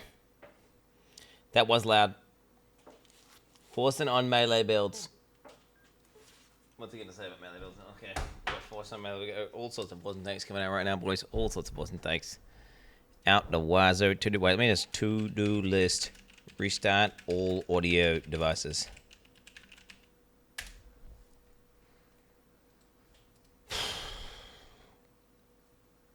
Get new skills. You'll Also, I just want to point out that this is probably the first time I play melee class. And melee class is so much easier than range class. In case that was ever a debate. Holy fuck. You'll first need to find skill gems. Using a skill gem will open the gem. He's so wrong. Oh, he doesn't know. So he played like a different ascendancy, and he clearly liked that ascendancy than the other ascendancy. Missed That's your all. opinion on Titan. No. Is it He Pog or He not? just played a Templar. And that consecration region does feel potent as fuck in campaigns. He doesn't actually understand. He doesn't understand. No, he doesn't understand. He doesn't know. No, fake news. Hey. That's his opinion, which is, I would agree, from his perspective, he's correct. But he hasn't got enough perspective. He doesn't know enough. Okay, so that's what I'm saying. All right, this one here is a very strong ascendancy, actually. I honestly wasn't expecting much when I was, because I saw like demon form shit and I was like, lame. I saw like this minion thing. I was like, okay, kind of cool, but whatever. But after seeing Alter Flesh and the reservation ones, it gets me going. Like, I can definitely see myself doing some sort of Alter Flesh, mana stacking, melee, ignite build, or a low life crit build with this character. I feel like the reason why I like it is because defensively it's strong. Okay, we are going to go to Blood Mage, but we're going to do the other ones first. Oh, wait a minute. We're kind of pogging out. Do I look at it now? I mean, skipping Warrior. Do I look at the Blood Mage now? Do I look at it? I'm going to look at it, bro. Oh, man, I hope it's good, bro. Here we go. Okay, for starters. Love the artwork, right? The artwork's just nice as fuck. Okay? Combined with just the aesthetics of the tree. Okay? It's like a heart, bro. It's sick. That's sick. Okay? Already nice. Sanguimancy, okay, so you kill monsters, they drop fucking orb things. You have to take this. It gives you overflow. Drinks the blood of your enemies to restore life. While active, enemies you kill have a chance of spawning a life remnant and critically hitting. And critically hitting a target spawns a life remnant every few seconds. Picking up a life remnant grants you life, which can overflow your maximum life. I wish we knew how much it was. Skills gain a base life cost equal to base mana cost. Obviously, this is quite a big deal. Okay, 10% of spell damage leech as life.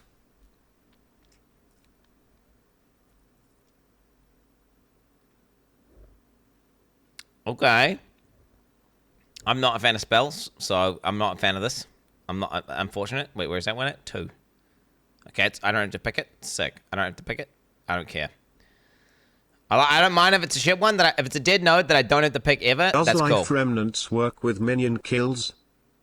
Yeah, well, it will do. It will do. That's, well, likely. Very likely. Drinks of bloody enemies restores your life. Enemies you kill. Your minions are not you, and your minions, yeah. See, if this is going off PoE1 language, if this is going off PoE language, a totem would proc this, but a minion would not proc this. So were the videos of the Ascendancies technically need to say leaks then allies. if they're just released to the public now? Just trying to figure out where the goal posts are. Last GPS tracking had one in the middle of the Pacific.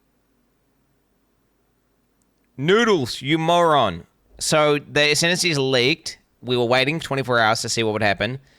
GGG said, fuck it, we're going to release all these Ascendancy nodes. So, yes, GGG released. I'm looking at a pathofexile.com forum post right now. This is a pathofexile.com forum post right now. So you are retarded, bro. Congrats. Okay, so yeah. Where was I? I don't mind a dead Ascendancy node if it's completely optional. This is one that's completely optional. So, cool. Not going to use that. Your curses have infinite duration.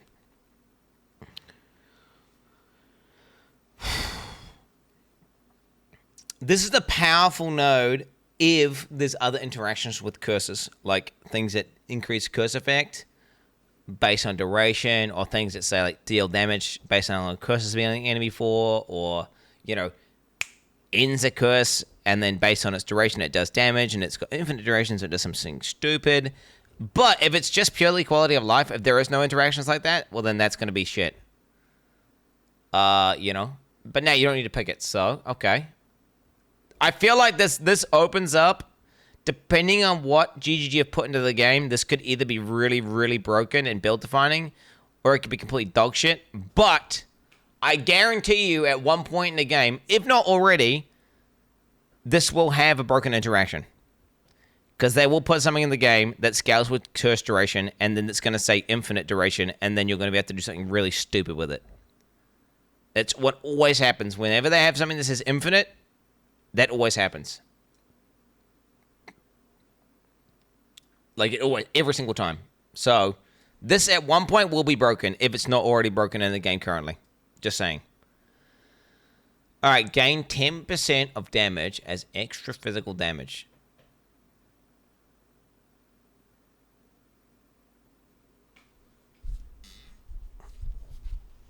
Elemental damage also contributes to bleeding magnitude?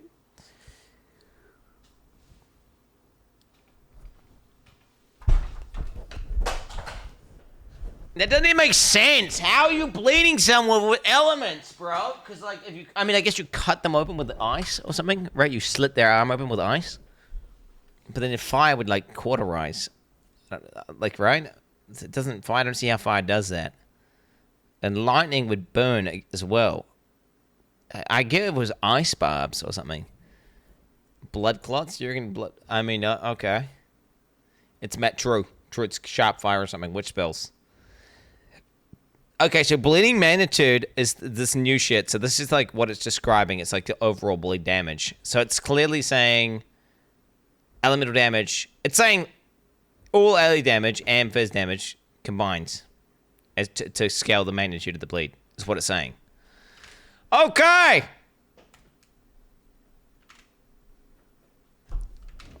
This to me is just looking like Ignite now, though, that doesn't prolif. It's like Ignite that doesn't prolif. What the fuck? Wait, what the fuck? Oh my god, bro. Wait, what the fuck? I'm still tripping out right now. Wait, elemental bleed? It doesn't even make sense. Funny, because I thought about this in the past, like, whenever I was thinking if I was designing an item. I thought about this exact thing, and I was like, wow, that doesn't make sense from like a, what do you want to call it? Aesthetic point of view, right? Like from a, it doesn't make sense. Like it didn't make sense. Like it doesn't make sense that you can you can use fire or lightning to bleed someone. Which is why I thought it was a stupid idea. But I mean, they just did it, bro. They just did it. Okay. Elemental bleed. Entirely new genre of bleeds. Literally any... Alright. What's that, like 90% of skills can be bleed now.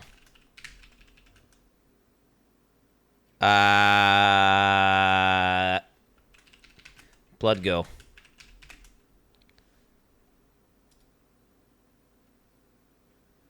Is the best bleed ability now elemental?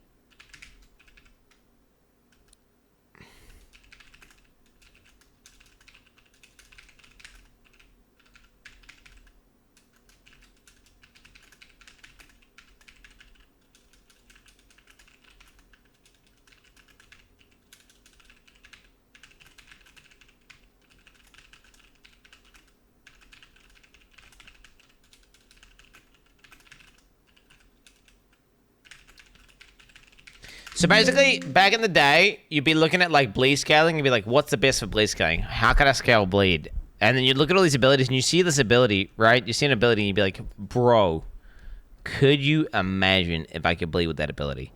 But it would have like 50% of damage converted to fire baked into it. So it just ruins it. And now it's like, okay, you see an ability and you're like, damn, that'd be good for Ignite. Well, now it's like, oh, damn, that could be good for Bleed. But then, yeah.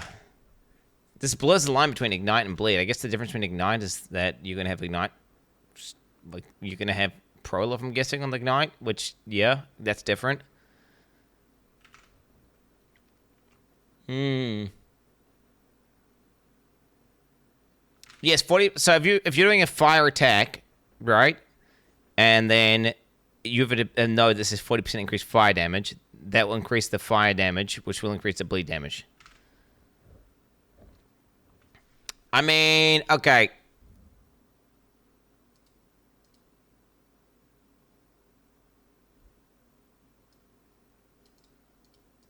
I mean, how many bleed builds force? I mean, wait, I mean, wait, are the majority of bleed builds gonna be just this? Do you know what? I actually don't know if I like this. The more I think about this, the more I think about, like, wait a minute, is this gonna be like Pathfinder and Poison? If I want to be bleed, do I have to go this trick now? Like, is the strongest bleed going to be coming from her every time? I think that's, you don't know. Chat, elemental skills usually have better numbers. Fizz skills usually have lower numbers because Fizz have lower downsides because of the fact that they're Fizz. Do you understand? I think that this, because you can't do an elemental bleed unless you're this Ascendancy.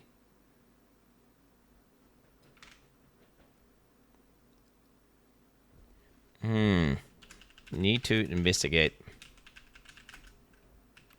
Oh, mini skills to look at numbers and compare them versus.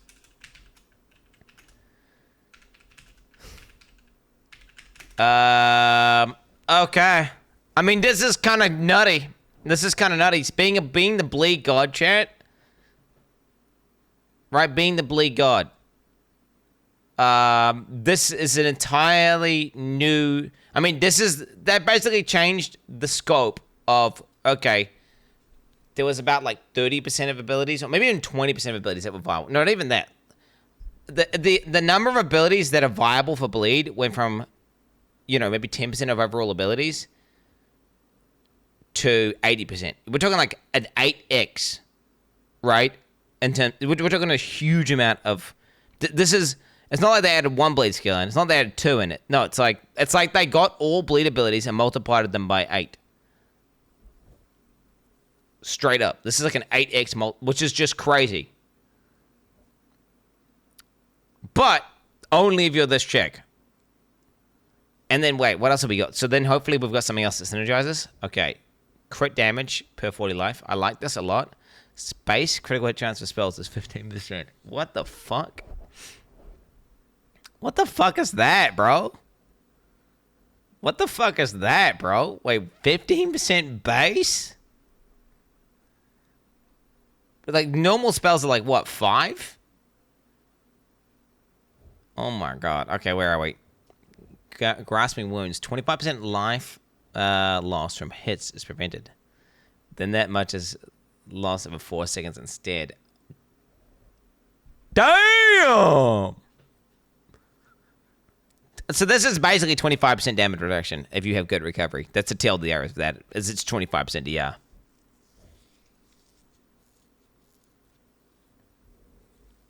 Wait, it's even more than that? Do you take a fraction of damage? Is it actually more?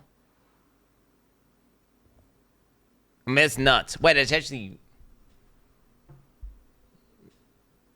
I'm playing that side. I mean, great. Okay, grasping wounds, bro. What the fuck?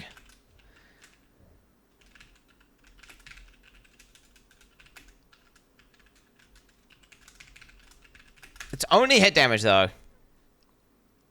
I mean, to be honest, this has you still take the damage. The thing is, if you have insane recovery, well, then you don't take the damage, right? If you have insane recovery, you don't take the damage. So it doesn't... And it's way less investment, and it works straight away.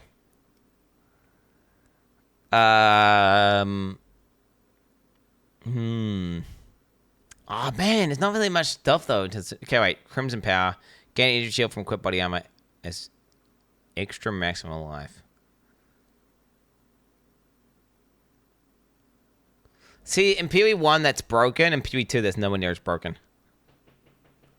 And because we're presuming that ES on gear is way lower in PoE 2, and then also we have far lower multiplier to life. Blind, is there more? Am I stupid? I don't get it. Is there more? Or am I blind? This is what we think. Yeah, but I mean, 200 life. It's not. You don't have life scaling like you do have in PoE 1. Okay.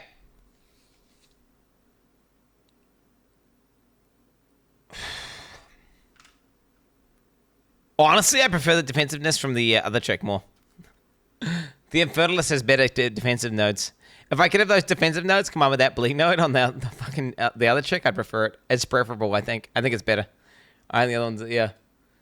Oh my god, it's not PE1. Oh my god, I'm retarded, bro. I don't know anything what I'm talking about. This better be irrelevant, bro. I swear to God. This is just one of these gimmicks where they cut up a teddy, bro. Yeah, I've seen these a million times, bro. Stupid. That's stupid. They're stupid clips, Benny. I've seen them a million times. There's all the YouTubers like, at 3 a.m. I dissect a teddy bear. I've already seen it a million times. Okay.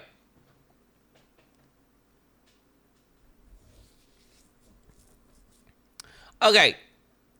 So let's just condense this.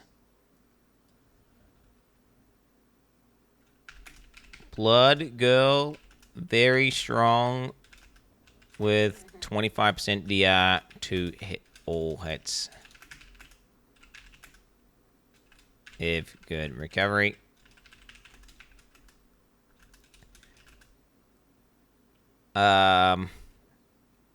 Literal. Then with bleed node, 8 times as many viable bleed skills. And then you actually get 10% of plus 10% more damage on top.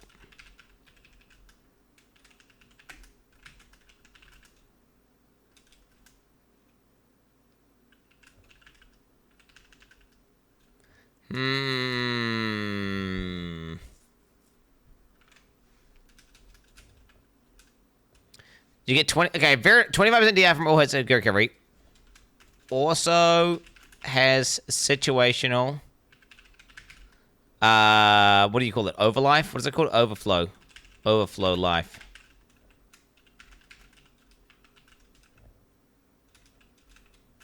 But is probably mid versus bosses.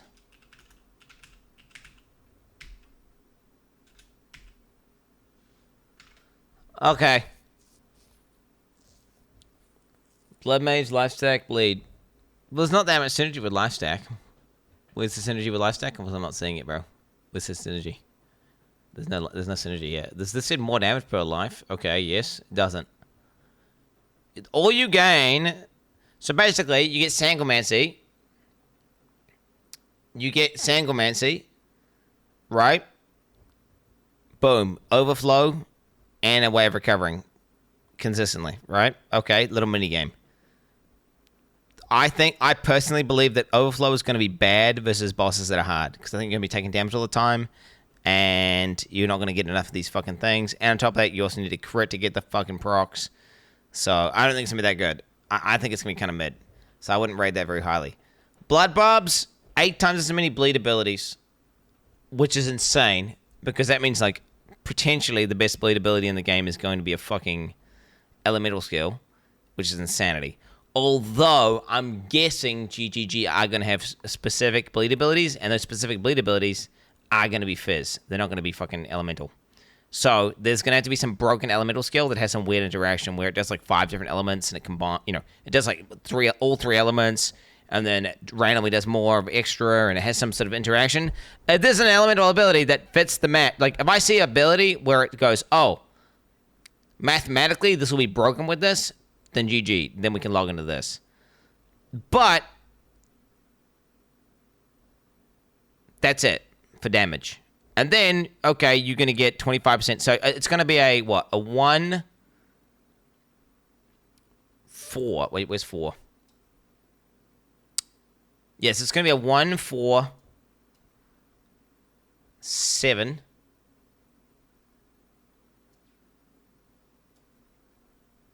8 build, I think. It's either going to be a 147 or 143 build. Yeah, because you're going to go here. And then the other one's either going to be infinite curse duration or infinite, just an extra bit of life. This is weak in my opinion. 5? Wait, you think 5? You think crit damage? Well, if crit damage is... So, in PoE1, crit damage, chat, does not scale bleed. Yes, a bleed gets 50%, an ailment multiplier of default of 1.5, but it does not. So any CSG will not scale bleed unless you have perfect agony, which we haven't even seen that existing yet, have we? How do you guys know about this? When have they talked about this? At no point in any of the interviews have they talked about crit damage scaling bleed. It's PoE2, not PoE. Are you guys all looking at links? Is that what's going on? Are you all just looking at leaks? Is that what you're doing? This guy's a ban evader, by the way. I'm looking at him right now. Look.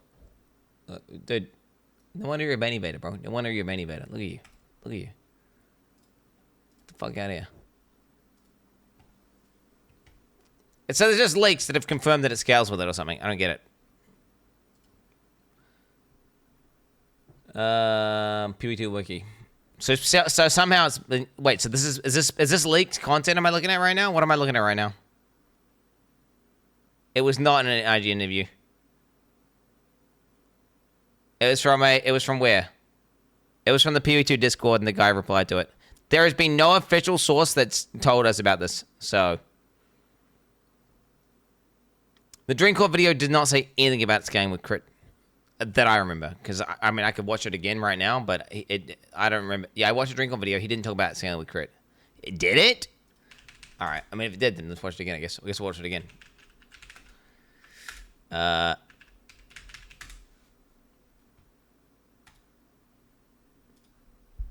Welcome to another Path of Exile.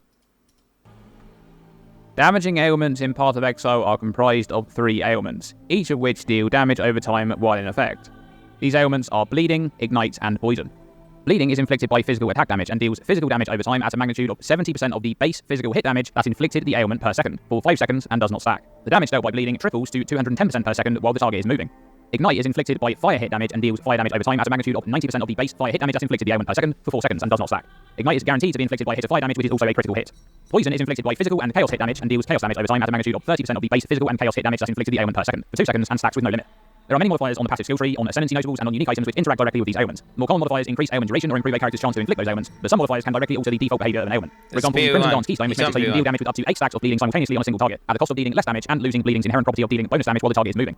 Now, Path of Exile 2 will be making some very significant changes to ailments. Firstly, let's discuss the broad changes to ailment application and the damage dealt by ailments. In PoE2, you won't be able to invest into modifiers which grant you a percentage-based chance to inflict a specific ailment like you can in PoE1. At the same time, critical strikes in PoE2 will no longer guarantee the application of elemental ailments.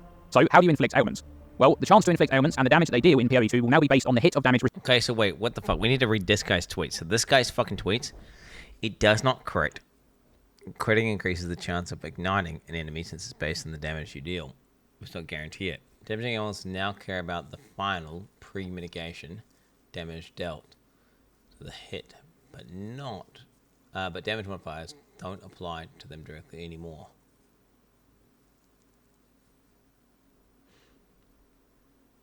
So pre-mit, so if they had infinity armor, it doesn't care about the damage. It's what you would do if they didn't have armor. So that's really good for the elemental bleed, actually. Because it doesn't mean you means you don't need any reduction to elemental damage. It's just like scaling raw dog damage up. Okay. Received on the defender's side prior to the mitigation stage. This is different from the calculation of damage for ailments in PoE1, where that damage is instead derived on the attacker's side of the calculation from the base damage of the hit. If you're interested, you can check out the full order of operations for the damage calculation in this video that I made on the topic right here. Now, this change is important for a few reasons. Firstly, since the chance to inflict an ailment is based on the damage of the hit, you now care about scaling the hit damage to help ensure that you can apply that ailment. This is something that wasn't important in PoE1. For example, the Deadly Ailment Support Gem is a regular addition to ailment-based builds because the 80% less hit damage doesn't impact the damage dealt by the inflicted ailment. Secondly, because the damage dealt by the ailment in PoE2 is based and scaled by the hit of damage prior to mitigation, damage modifiers will no longer directly... Alright, so big number, better ailment. Because but wait, how does the amplitude... Where is the formula for this? Apply to the ailment like they do in PoE1. This means that in PoE2, you're actively incentivized to scale with hit damage. Where's the formula? Not only to improve your... Like, what ratio are we talking here? Like, how much amplitude gain does it get per damage? Like, what? I don't understand. Where is... I need to see the form... How does it scale, bro? Chance of inflicting the ailment, but also to deal damage with it. Now, even though the hit damage prior to mitigation is what will determine the chance to inflict an ailment, you can still invest into modifiers that will help you inflict an ailment. Wait, the damage... Okay, listen to what he said there, chat. Wait, do we have the post? Do we have the post? I need the source data here, bro. Now, even though the hit damage prior to mitigation is what will determine the chance to inflict an ailment, you can still invest into modifiers that will help you He's saying inflict hit damage is just chance. an ailment, but they work a bit differently. The ignition support is a great example. This one makes supported skills have 50% more chance to ignite. This can be seen as being somewhat similar to the mechanic in PoE 1, which exists on modifiers that allow you to inflict an ailment as though you were dealing more damage. Only this instead improves your chance to inflict the ailment as though you were dealing more damage. This is because the hit damage first determines the chance to inflict the ailment, and the modifier on the ignition support then acts as a multiplier for that number. In addition to being able to improve your chances of inflicting an ailment, you'll also be able to scale the ailment damage directly with a new type of modifier which only exists for some non-damaging ailments in PoE 1, Ailment Effect. In PoE 2, you'll be able to make use of ailment effect modifiers for damaging. So ailment effect. So ailment effect. Wait, where's the fucking post here, bro? Okay, so wait, ailment effect. What is there a formula there? Timid ailments. Okay, so wait. Interesting. The crit dot multi-skill thing is in crit inflicts ignite. That's strong or not. Damaging ailments care about the final pre-mitigated damage of the hit now. So crit damage naturally affects ignite damage with crits. Naturally affects it with crits. But how is that calculated, bro? Like, is it like 100 damage is 2% more damage with ignite? Is it saying, oh, it's a percentage of that damage? Like, okay, you did 100 damage, then it's like a percentage of that final pre-mitigated hit. Like, what is it scaling the base? Is it giving it a multiplier on? Because it sounds like it's increasing it's saying like, oh, you get more effect based on the size of the hit. I don't know, we're having the formula. All right, let's just put a thing in here.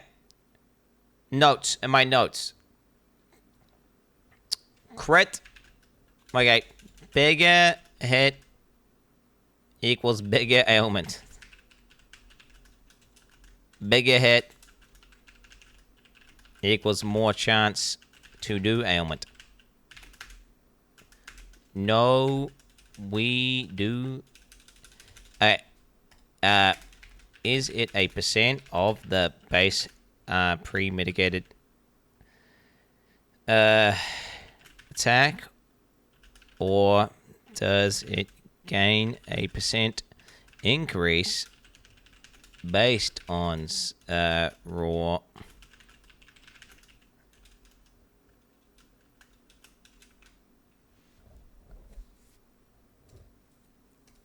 So it could be like, oh, every 100 damage increases a percent ailment and magnitude, right? Or it could be, okay, it's just a percentage of the pre-mitigated attack. We don't know.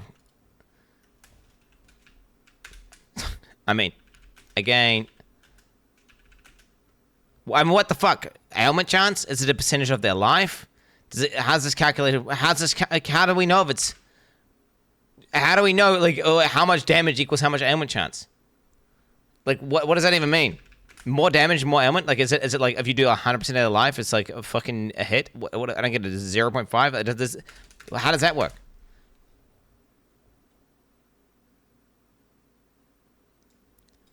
Okay, ailments. All damaging ailments. Scale.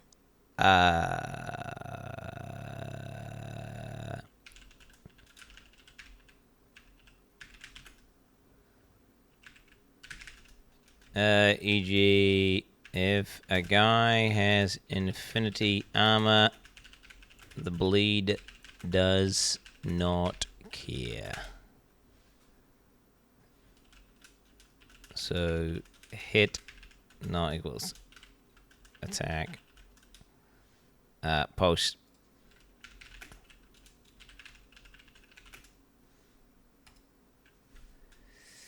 Yeah, I don't know, that makes sense. I'm trying to make it, sense. I'm going blind. Okay, so basically, chat, the TLDR is this. We don't know the specifics here, but somehow a bigger hit equals more magnitude. Is that magnitude scaling of a percentage of the initial hit? Why is this? You guys are linking something? It's not loading for me. Making sure it's not a dick here. Okay, here we go. Ignite a shock chance of based on the damage relative to the monster's ailment threshold. Okay, so it is. So ailment threshold. Okay, so that's how it's calculated. Because you understand. See, I'm trying to think. This is the level where people are like, what do you mean it's obvious? And like I'm saying, well, it's clearly not obvious. It's clearly not obvious.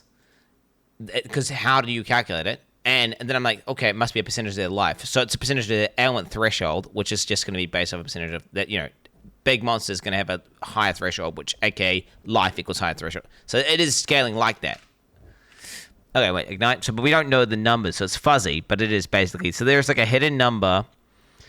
Okay, there are chance to, based on the monster's ailment threshold. Currently, it's a base of 25 to chance. It's a base of 25% chance to apply per 100% of the ailment threshold that deals.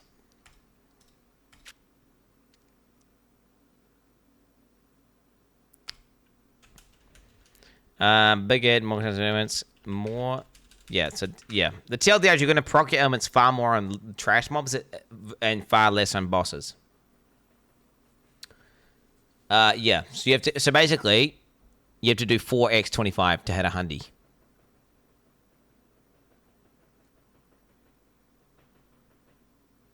It's currently a base of 25% chance to apply per 100%. So if you have 400, wait,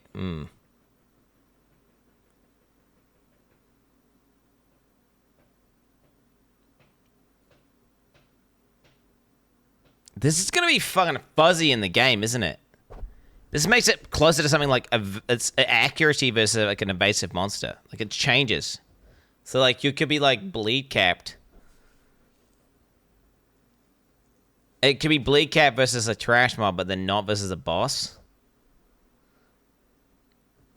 Big. What is this? Bleed. This better be important. T4 bad, Quin fat. Okay, he never said that. Wait, you guys just making shit up or what?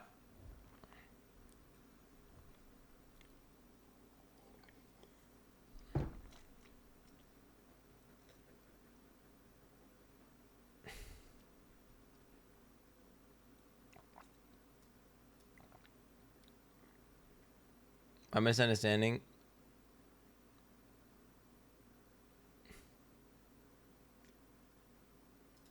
Okay, so you think Ali element chances are different?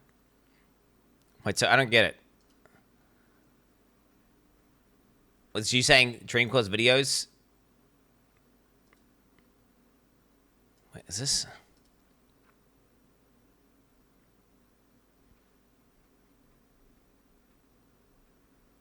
Didn't Dreamcore just say this? That it was based on the hit? He just said it did. It was.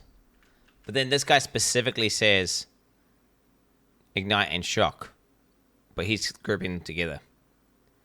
Unless he said Elemental in this video. In addition to being able to improve your chances of inflicting an ailment, you'll also be able to scale the ailment damage directly with a new type of modifier which only exists for some non-damaging ailments in Peri 1. Ailment Effect. In Peri 2, you'll be able to make use of ailment effect modifiers for damaging ailments to scale the ailment damage directly, such as this Frostfire support gem, which makes ignites inflicted by supported skills have 100% more effect against frozen enemies. This modifier would essentially double the base effectiveness of Ignite, from dealing 90% of hit damage per second up to 180%. Aside from hit damage modifiers naturally scaling ailment damage in Peri 2, there are two other important mechanics that will also affect damaging ailments in Peri 2. Critical strikes and double or triple damage. These mechanics are calculated prior to mitigation and directly scale the hit damage, and therefore they will improve the chance to inflict... Yeah. Wait, do I already have this in here? Okay, so wait. Double, triple, crits.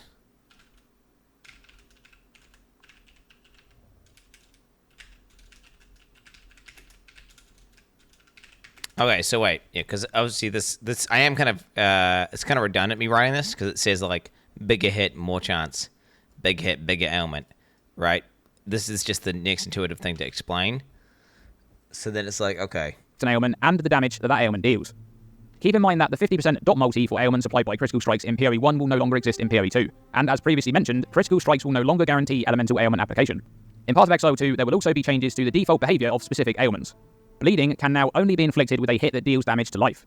A hit that's fully absorbed by Energy Shield or another resource won't be able to inflict bleeding. Additionally, the damage dealt by bleeding will fully bypass Energy Shield.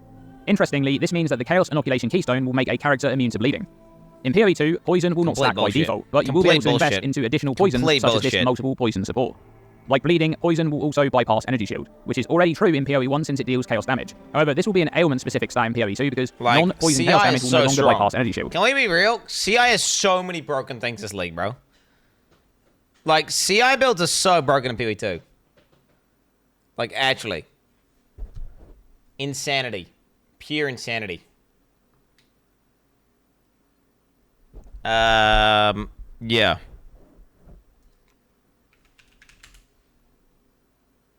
Let me just message a guy 1 second, chat.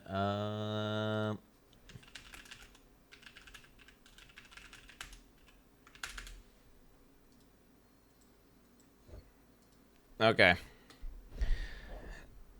All right, so we got a bunch of good notes here, didn't we, chat? Okay.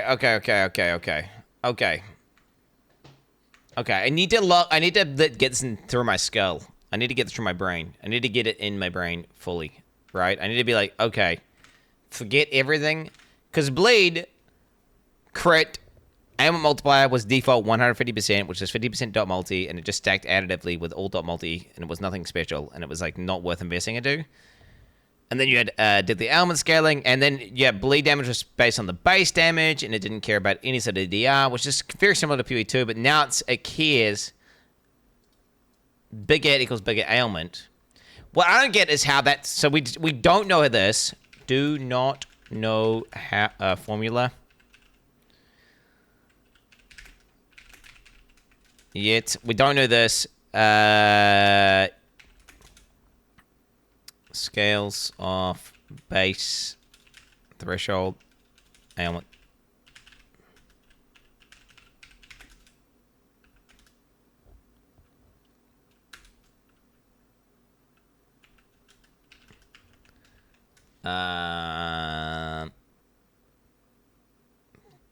Yeah, okay, 25% chance to apply per 100% ailment threshold.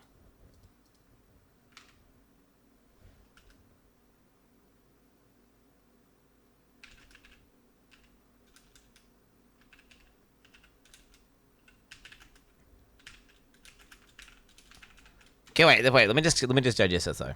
So I get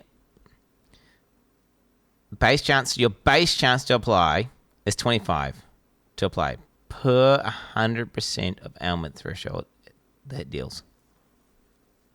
So if you hit I hit a bit of damage, and I do 100% of the ailment threshold. So I need to do 4 times the ailment threshold for 100% chance. That's what I need to do. So I need to do 4 times. So basically, I need to just wait. Gamer needs to do 4 times the damage of the ailment threshold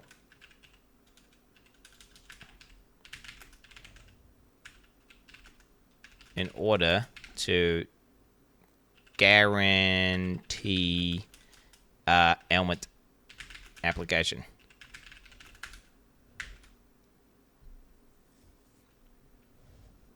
Or okay, what it says? Okay, 4 times the damage, or effectively.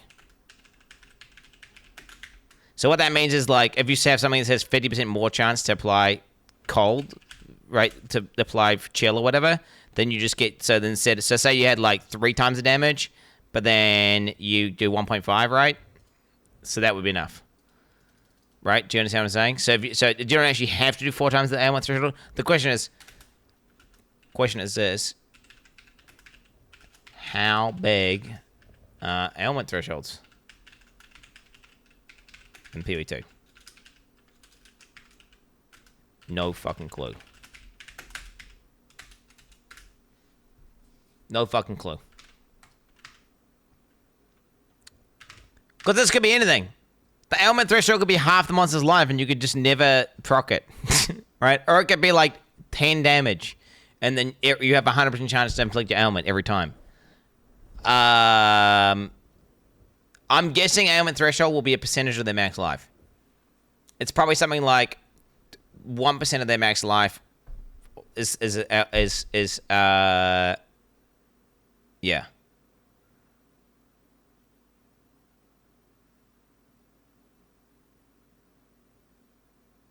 Yeah. 25% per 100. Yeah. Okay, whatever. Can you please repeat that? Every monster has an ailment threshold. Every time you deal 100% damage to that ailment threshold, there's a 25% chance you will proc your ailment. To guarantee you inflict your ailment, you have to do 400% of the ailment threshold for it to be a 100% chance. Okay? Now, this he says ignite and shock, implying that bleed might be different, poison might be different. So, yeah. Okay, don't get it twisted. Let's just say ignite, shock. So if you can you guys understand this? Can we do you understand this? Bleed is an ailment as well. He didn't say ailment. He says bleed shock, bro. He said, oh wait, no, I didn't say. I said I misspoke. Ignite shock. I said I'm just dyslexic. Ignite and shock chance are based on damage. It says it's ignite and shock. It doesn't say ailment.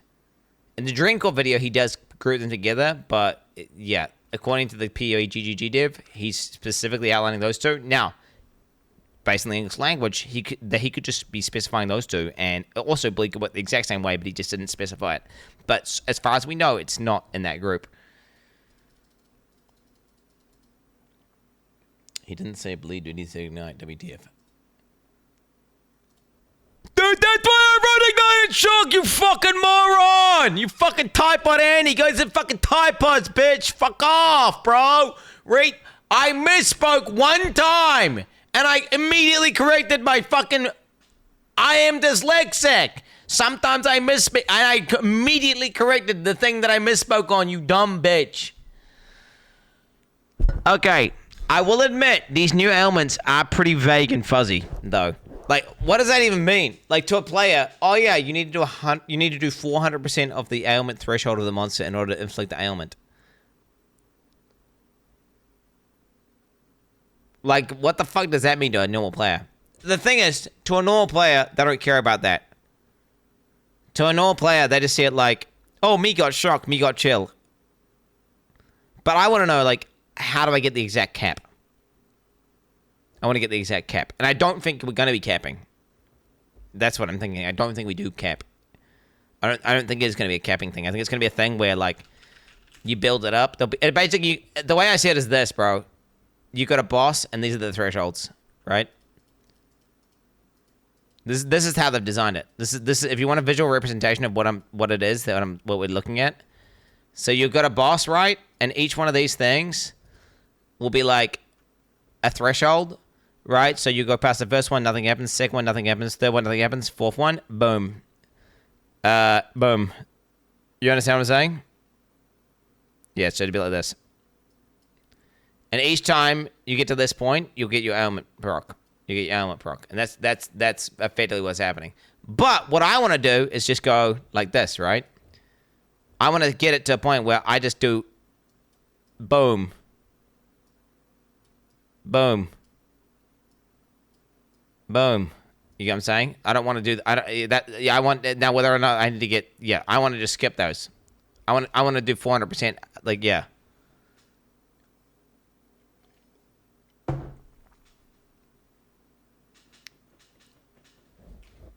This is not for bleed chat. This is for ignite and shock chance, apparently. Which is like, what? It doesn't make sense. I don't know. That's what it says there, bro.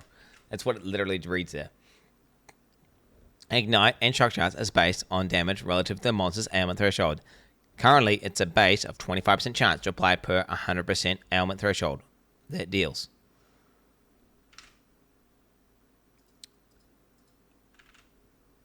So that means if you're doing like a hit that's tiny, bro. So if you're doing a hit so in my little paint here, bro.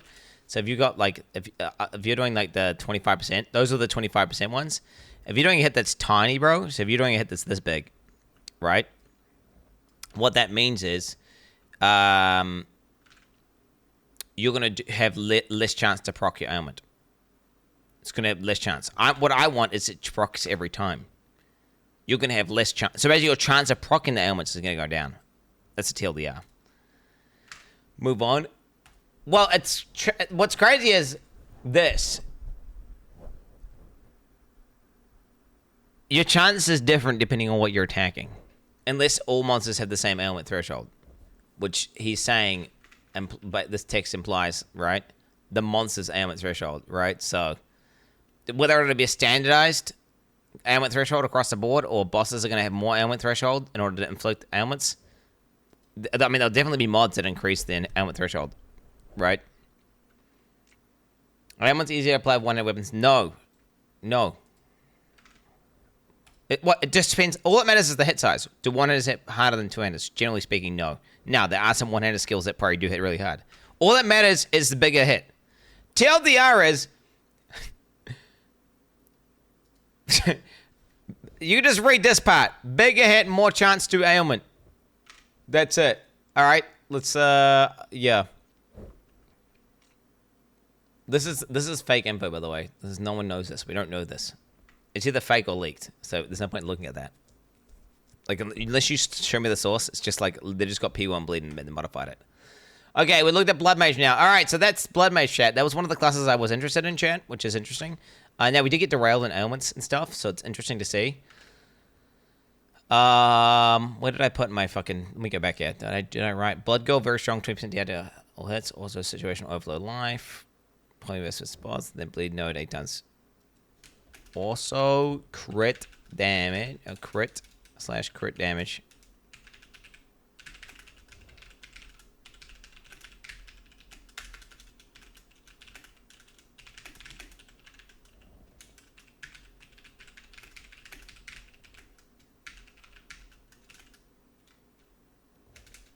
Okay, how much I'm tired of myself. You're gonna understand. I gotta decide my build, bro.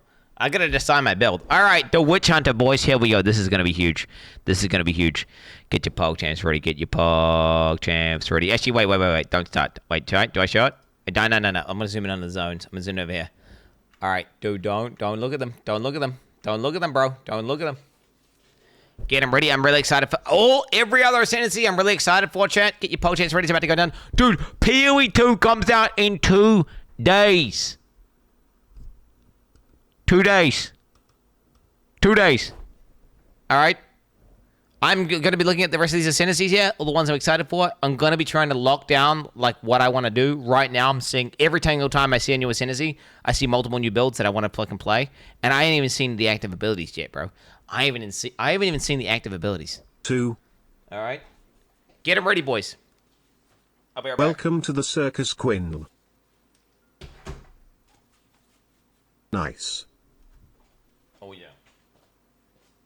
30 months strong. I do.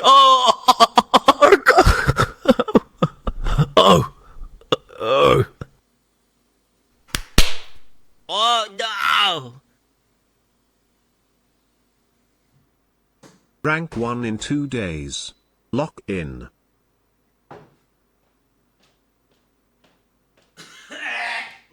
That's me, bro. That's me. That's me. Mods can take over the stream if you want. Feel free, mods to take over the stream.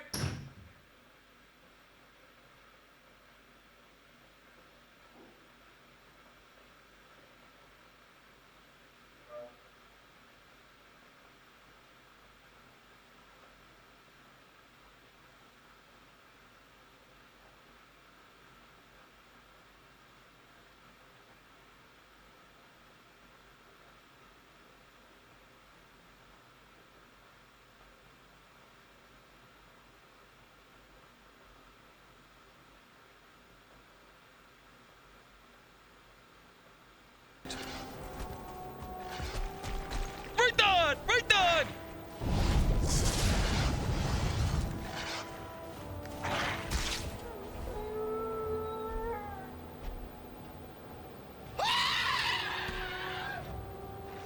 You mad? Suction. No. Suck my balls. Hey, remember 30 minutes ago when I said scripted death to the new biome?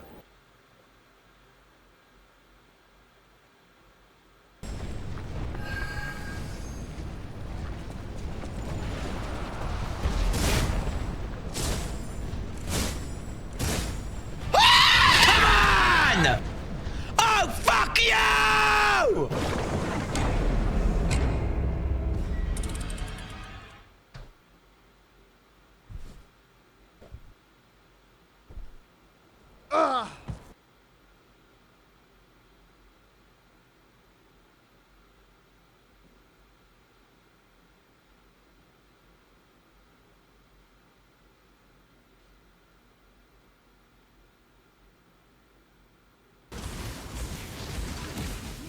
Is running these things with mods stupid, chat?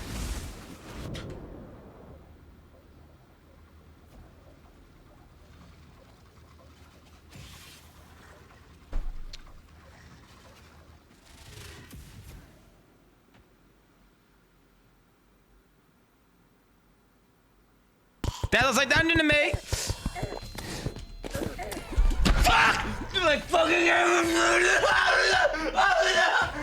What the fuck? Oh, fuck!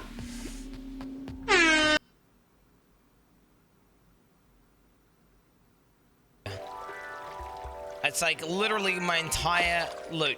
All of my loot was on the ground. My entire character. All my progression.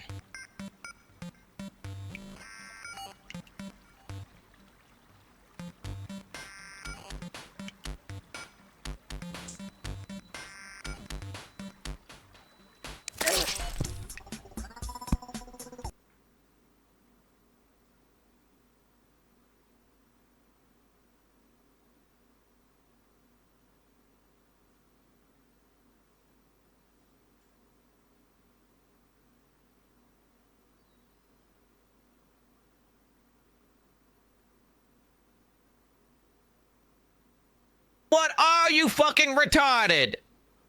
What the fuck? What Drew? Buffing eyes? Dude, they are buffing ass. They are buffing ass and nerfing life. Do they not even play their fucking game? I don't understand. I was a Slayer main. Slayer's dead. Slams table. Really nice. That's a really nice fucking weapon he's got there. He has to literally cancel out minus 5,000 accuracy. Do you understand how bad that is? How awful that... Bro, that rip is so tragic, bro.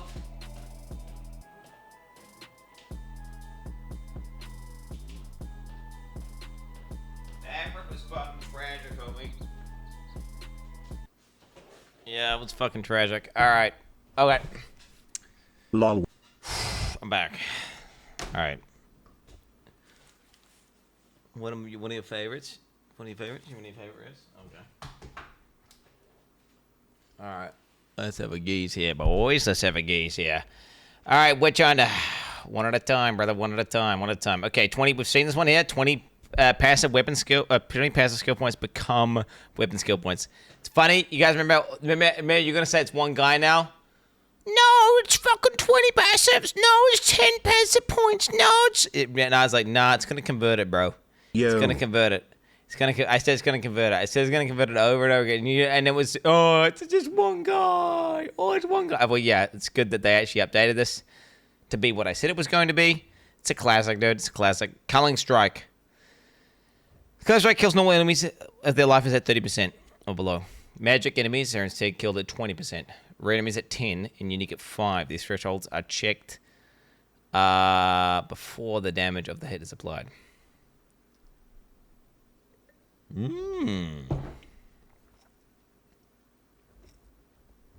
So that means it's gonna okay. So not post hit, pre-hit.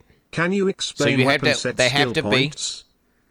Yeah, so weapons at skill points are effectively additional skill points you'll get as you're doing the campaign, which allow you to have additional skill points on your passive tree that let you switch between trees as you switch weapons. What Weapon Master does is it gets 20 of your normal passive points and turns them into weapon skill points. So it means you can basically dynamically shift 20 more points with weapon skills. Now, you don't get 20 bonus points. It just means you can go 20 deeper in the switch. Does that make sense? Now, the ones you get, the weapon skill points you get when you're doing your campaign, those are additional points. This is conversion. So 20 passive skill points become key. Fat. Before is like what? I mean, before really they had to decide, right, in the coding.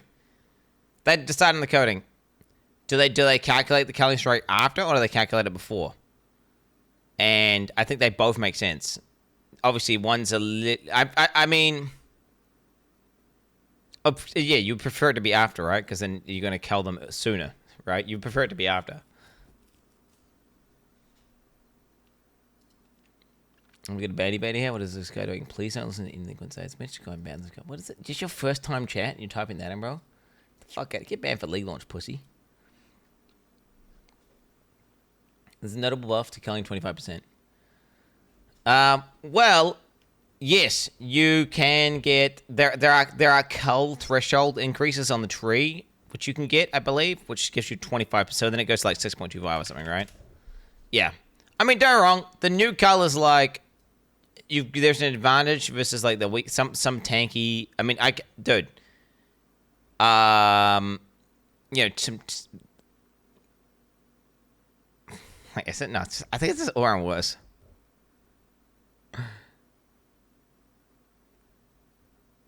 It depends how slow the gameplay is. If the gameplay is slow enough where you actually do need to kill a normal enemy at 30%, maybe.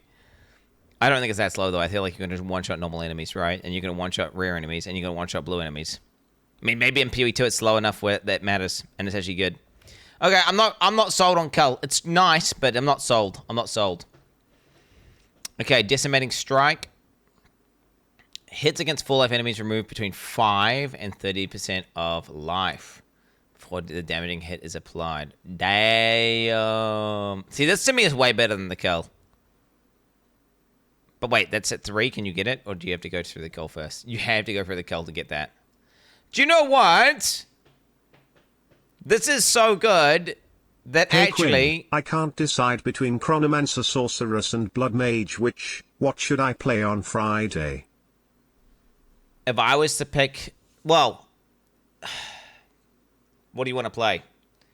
Chronomancer is like kind of like a new archetype entirely. A Blood Mage Witch is kind of like playing a default character. No, I'm joking. The Blood Mage, you will be picking up health globes. And you are going to have Overleech. Oh, shit.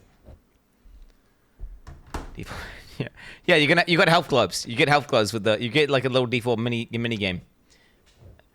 I would say Chronomancer is probably more unique in the respect that it's going to be the most different like thing that's been in PoE. It's pretty different. And, well, if you like cooldowns, Chronomancer. If you don't like cooldowns, don't go Chronomancer. Let's actually change that. Because if you don't like cooldowns, then you're not going to like Chronomancer. Because Chronomancer, in my opinion, relies on you stacking cooldowns to be good. Okay, wait. If you hit them for 30% of their life...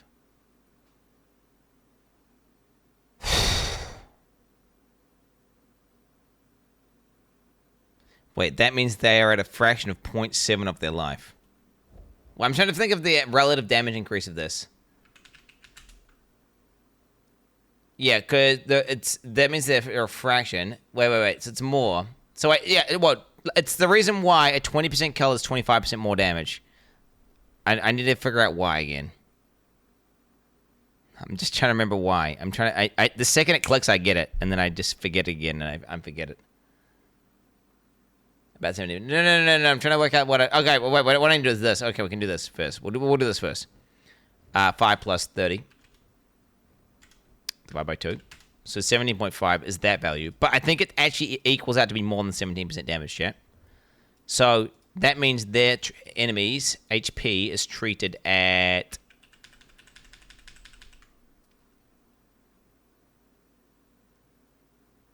I'm doing the maths here. 80.825. Yeah, 0.825. So that means they are a fraction of their HP at 0.825. Okay, now, because they don't have fractions, this means it's more than 17.5% damage increase. This is where we need someone who we trust. I would get instability. I trust instability. Wait. Mm.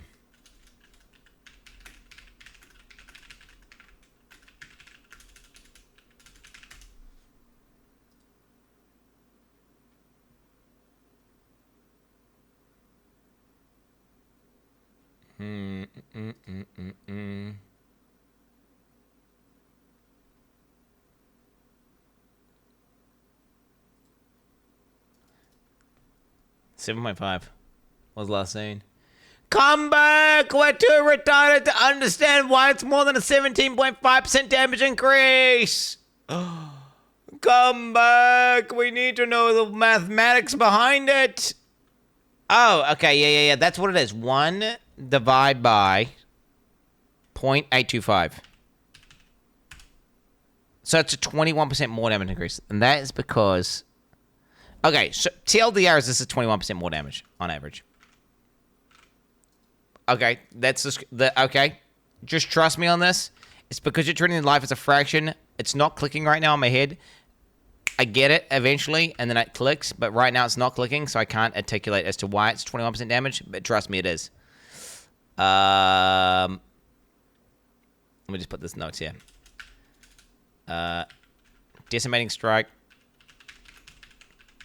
equals 21% more damage. Like 21 point, what was it? Because you're treating life as a fraction.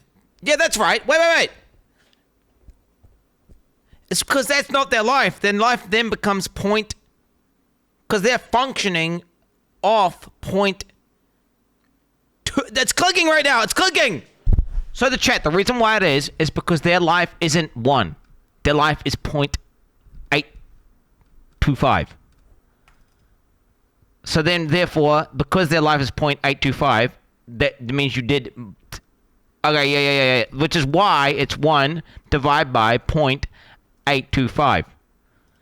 Which means you're getting a relative damage increase of 21.2%.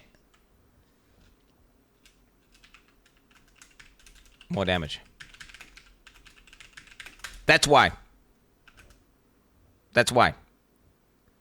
That's why. Because their life isn't 1. Their life is 0.8. And you can actually work it out even. You can even subtract the other one. Because you also remove the other part of the life. With the 5% color. 5% of the color got nerfed. Yeah. Whatever. It's not 17.5. Or it's not 17.5.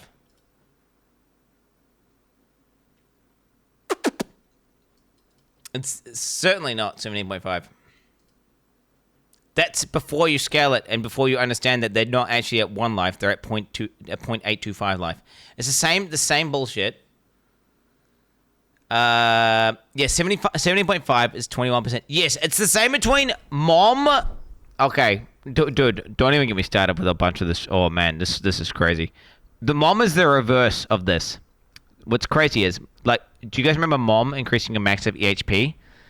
And the reason why is because it increases your life over 1. So instead of going reverse in a fraction, you go over, and then because you have more life, then you need more mana. So then it actually becomes more, 40% more EHP, 40.2% more EHP instead of 30% more EHP. It's the TLDR is just fractions.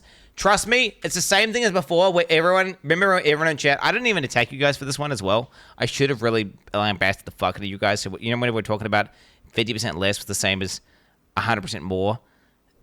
And it seems totally counterintuitive. And this is one of those things where it's counterintuitive as fuck.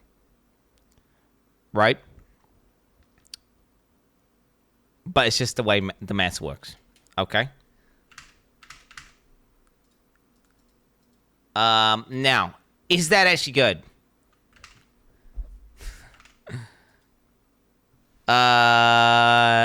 Cull equals nerfed versus bosses.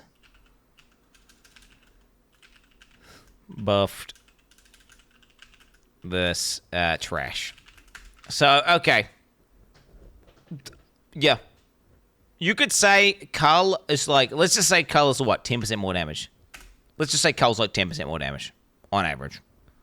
So you got a 10% point and a 20% point. Is that a good node? Well, you can get, the thing is this, chat. You can get Cull on as a support gem. And you can just have Cull on an ability. You know? No. I'm saying on average. I'm counting white mobs, blue mobs, yellow mobs, and bosses. I'm saying on average you're getting 10%. Like I'm saying like just on average it's 10%. I'm just giving it a value, right? In my mind. That's what I'm saying. I'm saying okay, let's just say Cull's worth about 10% damage. That I do try and quantify nodes down to damage because when you're trying to make comparisons, it's nice to have like this is 20. I mean, this one here is not. This one is straight up. This is what it is, bro. Okay? Decimating Strike is 21% more damage on average. Okay? That's what it is. Because of the way turning their life into a fraction works, the relative increase is 20. So it's the same exact thing, right? Because the decrease, this is the best way of explaining it. 50% less life on the enemy is 100% more damage. If you had that as a damage boost. Yes. If they have 50% less life, that is 100% more. So now what you're doing is you're giving them less life.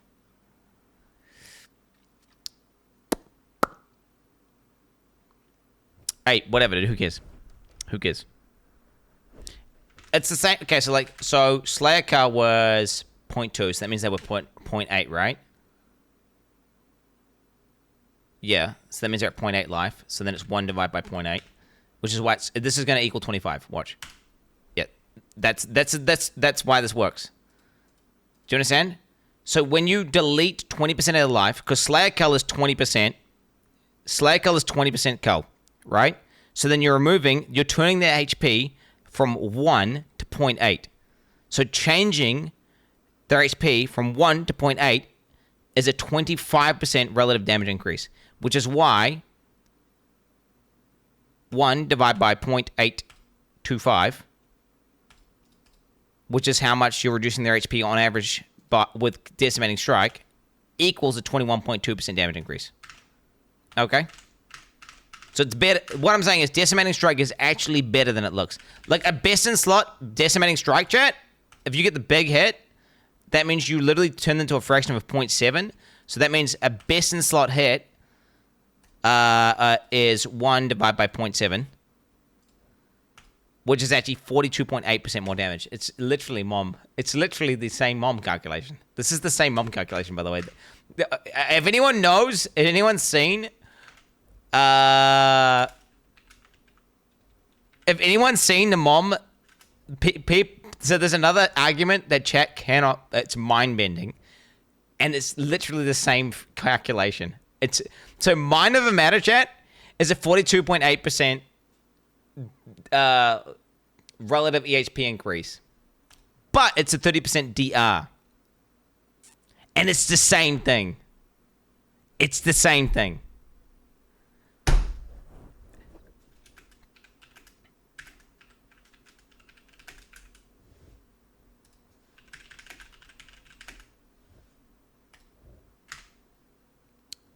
I didn't listen. Infernalist Dog is the same thing with 20% DR, but 25% EHP. Yeah, there you go. Exactly. Yeah, it's the same shit. Yeah. Is it clicking though, chat? It's clicking. The thing is, it doesn't click for a lot of people, and then they just go, no, you're wrong. You don't know anything. I'm right. No, you don't get it. Mom is at 30% DR, bro. Oh, no, culling at 20% is just a 20% damage boost. It's not. And it's one of those things where you have to really think about it to get it, and it hurts you. It hurts your head. Okay, let's continue anyway, guys. Let's continue. I mean, the reason why I know this, chat, is because I've had this argument 100 times. I've had this argument with chat 100 times, and do you know what's funny? Is I was that guy. The reason why I don't even get mad at you guys for not getting it, for the guys who aren't getting it in chat right now, is because I was you at one point. Mom is at 30% DR. I was you until I was enlightened. All right, so I respect it. I think I wasn't double downing though. I was like, wait, isn't it this? And then someone was like, no, because this. And I was like, huh? And then I had Googled it, and I fucking read pages for ages, and then Instability explained it to me, and then I was like, ah. And then what happens is I forget about it for 5-6 months, and then I forget why the case was. I just know that's the truth. And then I have to rediscover it every time. All right, anyway. Witchbane. Enemies of a maximum concentration equal to 40% of the maximum life. Break enemy concentration on hit equal to 100% of damage dealt. Enemies regain 10% of it. We've already talked about this one, so this is very potent. So we've already talked about this. The TLDR of this is you make them eventually get to 50% less cooldown uptime, which then increases the amount of time between their cooldowns by 100%. It's the same exact thing. Bro, it's like this class is trying to fuck with people who have low IQ. But actually, it's once you understand it, it's pretty strong. You either get it or you don't get it. So assuming you have 100% uptime, well, not 100% uptime, you have at no point you have less than 5 seconds downtime. You will eventually get to the point where that monster has double the time between casting his abilities. Okay? That's when they're at 60% life. That's what will happen.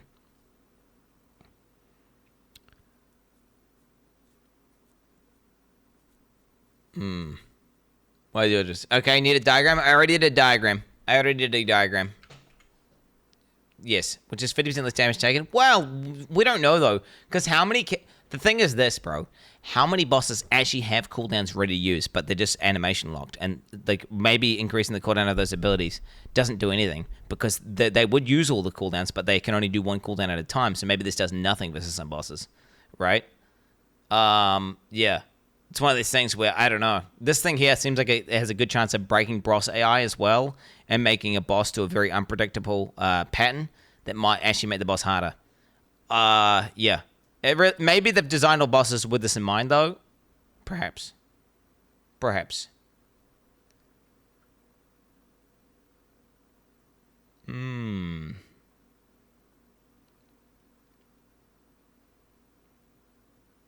Shut the fuck up. Okay, where are we? No Mercy. Deal up to 30% more damage to enemies based on their missing concentration. Oh, wow. Okay, wait, what the hell? So if you have no downtime, and so that means what? When they are at 80% HP, you got 15% more damage, and when they're at 60% HP, you got 30% more damage, assuming you don't have downtime. So you could say that's like a 15% more.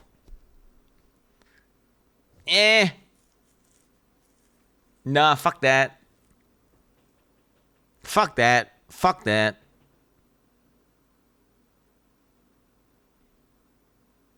I would be going Decimating Strike, Culling Strike.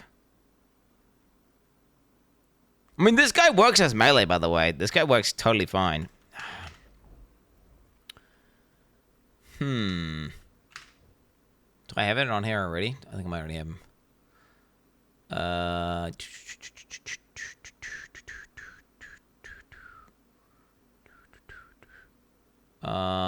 Okay, let's just put him in here. What's he called? What's this guy called, chat? This guy's called the... What? What's he called? Witch Hunter. Witch Hunter... I think Witch Hunter is just very strong in general. For any build. Instantly gives you a bunch more damage, right? More all capitalized deliberately. And free turbo clear. Maybe turbo, quote unquote turbo clear, isn't good in PoE 2 due to a lack of density. Though. Yeah. I would definitely just be Decimating Strike, Zealous Inquisition, and then probably Obsessive Ritual. Wait, not Obsessive Ritual, just Sorcery Ward. Where is it? 6? Yes, I would be 1-2. It'd be a 1-2 angle. Did I need different music, man? This music sucks. I need like well, it doesn't suck, it's just...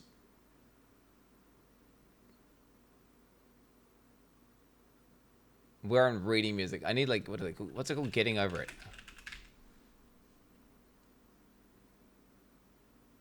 No, where's that soundtrack from that one game? That one soundtrack.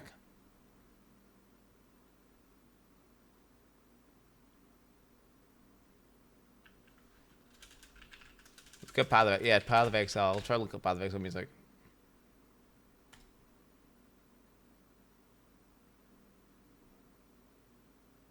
No, it's just called Path of Exile. It's not actually Path of Exile music.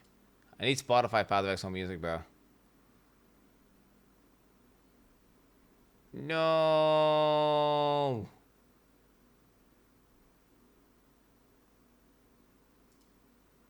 Alright, we're just gonna play you songs that you guys requested. Whatever, dude. Fuck it. I'll just skip ones that aren't the correct vibe.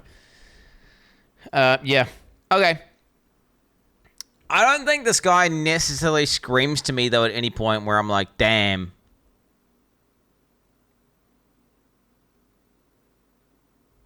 Like, none of this screams to me like, I want to go with this. This just seems like, oh, this is a very, very strong, solid choice. Maybe a 20-point convert build.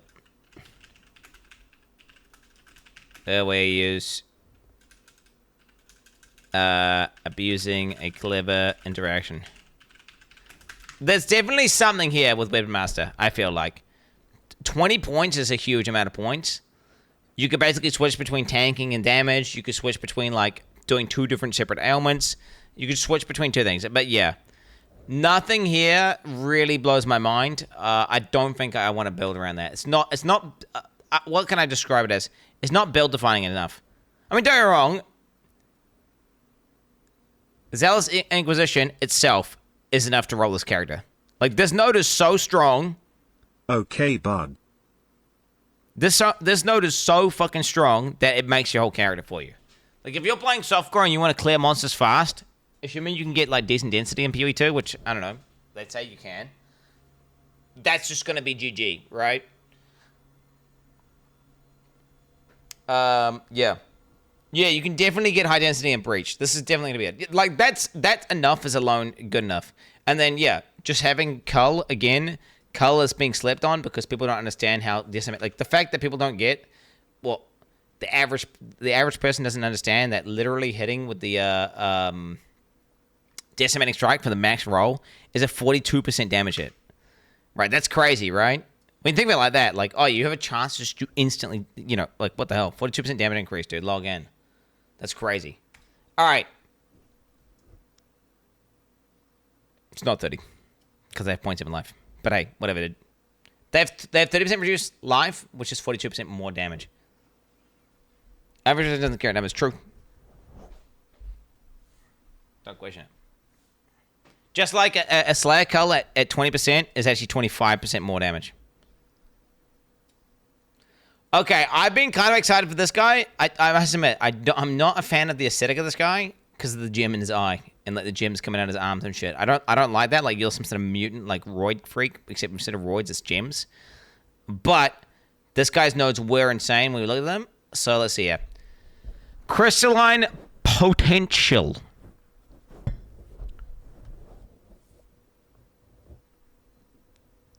So this is totally dependent on quality.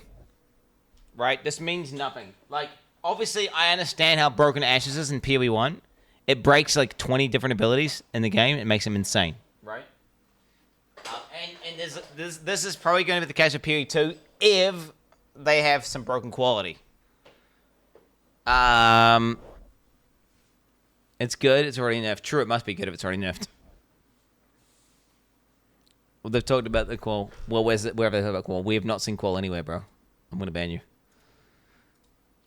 I'm going to ban you, bro. Yes. So this is like 100%. This is 100% like a thing. Okay, 1, 2. Wait, 2? 6. You don't have to pick that? Okay. +1 to all gems seems really bad, by the way. Like, well, it's not really bad. You know, they could, if gems scale like this in PoE 2, it's insane, right? Like, if you basically get more value, the higher the gem goes, then GG. But if gems scale like this, but then that node is just going to be like 12.5% damage or something. It'll be like 12% damage. So it's linear versus exponential. But we don't know how that scales. I've seen things, you know, we've seen in the GGG things where people had like +5 to gems and stuff. Which is like, bro, you got +5 to gems, what's one more on top of that? I mean, fuck, bro. You know?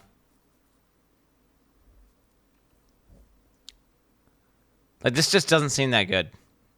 I'm looking at that. Okay. NAF. Yeah, I didn't F here, so it's not NAF. What? It could be. Huh? What are you talking about?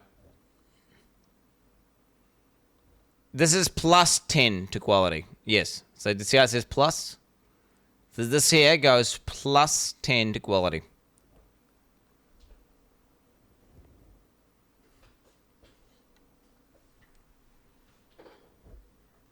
Oh, true. Yeah, actually, wait, you're right. Plus 1 to all skills. So maybe a skill that is not a gem. Okay. It could be like an ascendancy skill. Or like some other skill that's gained some other way through some league mechanic or some fucking item or something that's technically not a gem, technically. Yes, it says all skills. So maybe this has some niche interaction with something. Yeah, not supports. This is skills. Yes, this is not support gems. Perhaps there is like an item that gives you an ability that is not a gem and you can't scale it through other metrics and this makes it good. I don't know. Chat, again. This looks mid. Unless there's some threshold you need to hit. For example, Shockwave, although Shockwave wouldn't work in this situation, but let's just use Shockwave for an example. When you hit certain thresholds, you gain an additional Shockwave charge, which is massive, right? And if this gets you over a threshold, then GG.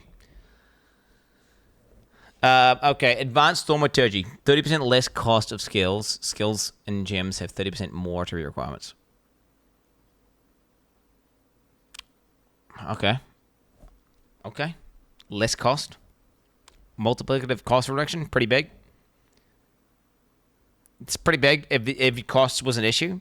I mean, just solve the cost, right? And then you just don't need that. That to me, again, looks mid. Not sold. Again, though, this 10% thing could be like double damage to some builds. Sometimes, like, every 10%, it gets, like, an additional proj, or, like, it does, like, a fucking some stupid shit.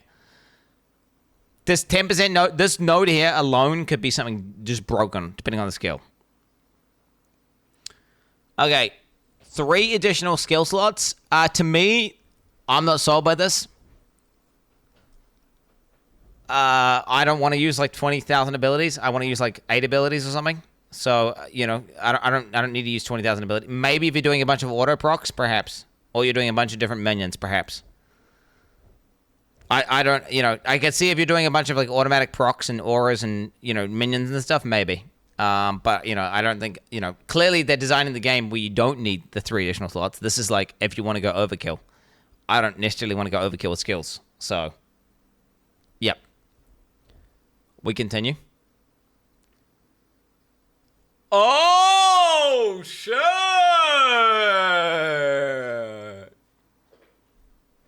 Okay, bro. I mean, that breaks a rule entirely. Okay, that one's broken. Okay, 5 and 1. Where it's at right now. Where is 5? Oh, you have to get 4 to get 5. Ooh. Oh, so to get 5, you have to get the fucking additional skill slots. So you like, if you want to go 1-5, it's already 3 ascendancy points. It means you get 1 more point. Okay, Thaumaturgical Infusion is 6, so that's a really strong one. It is a 4 though, so you could get that. So this is strong, obviously. It's not like a. Don't get me wrong. It's really good, especially in the early game. Before you got like God tier gear. And then even then, when you get God tier gear, it even helps even then still. It's really good regardless. Nerfed 1 per 4. Was it per 3 before?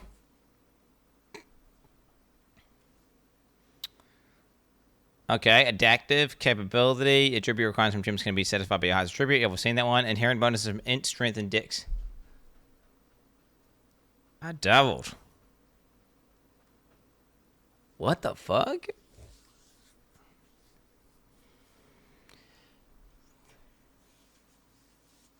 Wait, strength stacking? Wait, what the hell? That guy's gonna be so he's gonna have so much life.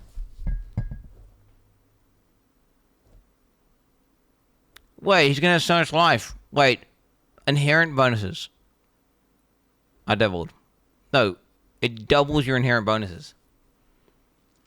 So, the inherent bonus of strength gives you life. Right? You're doubling it. So, 1 strength will equal... How much is it? Is it 3 in PoE2? Okay, I already got a build here, bro. There's a build here, bro. There's a build right here. Okay. Where are we? Where are we? Builds. Poo startup. This will be a fun to min-max around as well. Gemling. Gemling Cuck. Easy max res cap.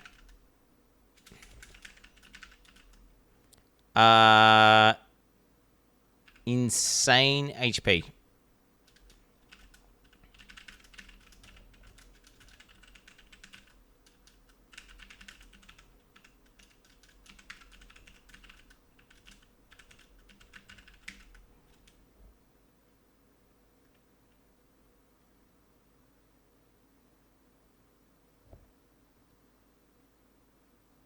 Fortnite Quin going softcore on EA.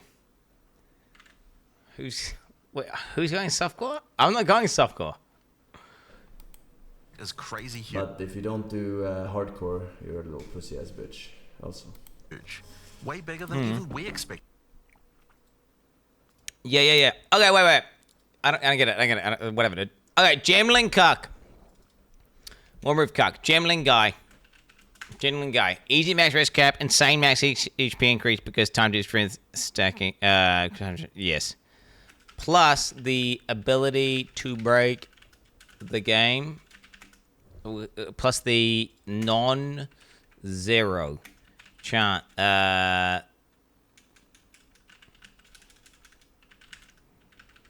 Do you know what pisses me off, actually? Do you know what pisses me off? This guy fully depends on what you know. Right?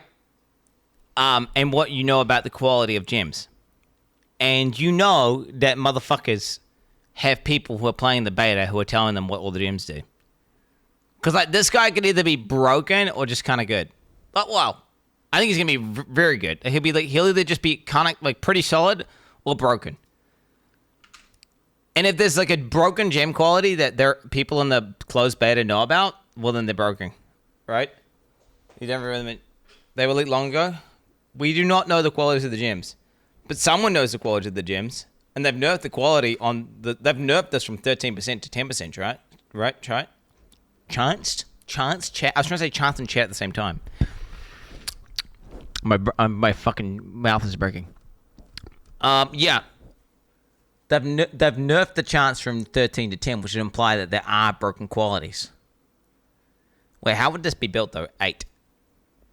So you have to get 7. Ooh!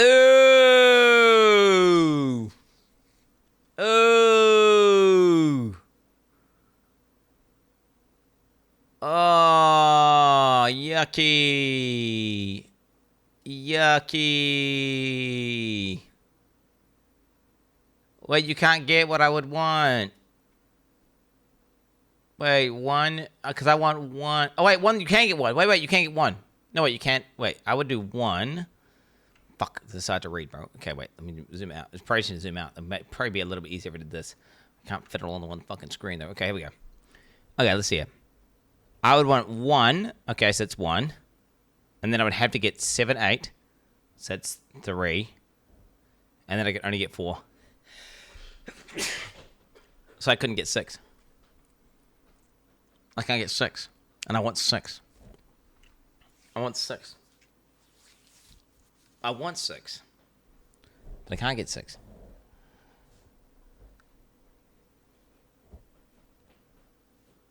Don't take 1. 1 is going to be like the most broken thing. 8's going to be broken. 8's broken. 1's broken. And 6 is broken. But you can't get all of them. I must admit, this is the first time I've seen an Ascendancy where I want to have them and I can't get it. Every other Ascendancy, I've not been like, oh, I want this and that. Like, it's been like, okay, no, this is just better than that. 1 is not mid, bro. Don't take 8. You understand 8 is massive, right? Wait, PoE2 strength. PoE2 strength. Ugh, we don't know what the stats are, bro. Does it tell you on the fucking PoE2 BDB? Inventory, character class, mechanism. It's like attributes or something. I like attributes. I got like attributes. Ugh. Is it 1 strength, 2 life? Okay, so we go to 4 life, right? So let's say 1 strength, 2 life. So you have, let's say you have 800 strength, right? Times 2. So it's 1600 life at 800 strength. That's massive, bro. That's massive, bro. Okay, when I say it's 1600, so you times that by 2, right? So you would get 3200, which is 1600 extra, is what I'm saying. So it's, oh my. I'm not saying that's what you. Fuck! The point is worth 1600 is what I'm saying, you fucking morons! Holy fuck! How do you not understand what I'm saying? Oh, sorry, Chad, I'm getting tilted, bro. The Danny Kuglers. I actually told you 100. I'm literally telling you what you get, bro. No surprise in my number 1 Xbox game of 2024. Diablo 4. Holy shit.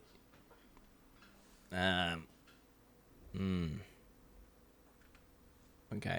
Congrats. Oh my god. Oh my god.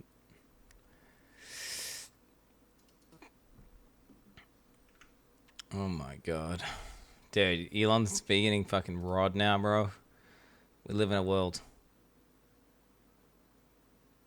I can't click what this is, bro.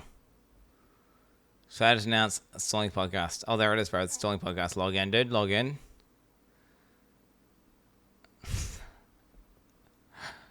Yo, it's gonna be Poggis, my doggies. It's gonna be Poggis, my doggies. What is that picture? I don't know what the fuck picture that this gets, but hey, I'll allow it. Okay. Forcing basic. Bro. Okay, what is he saying now? It's getting, these forcing guys are getting kind of annoying. You are worth so much less.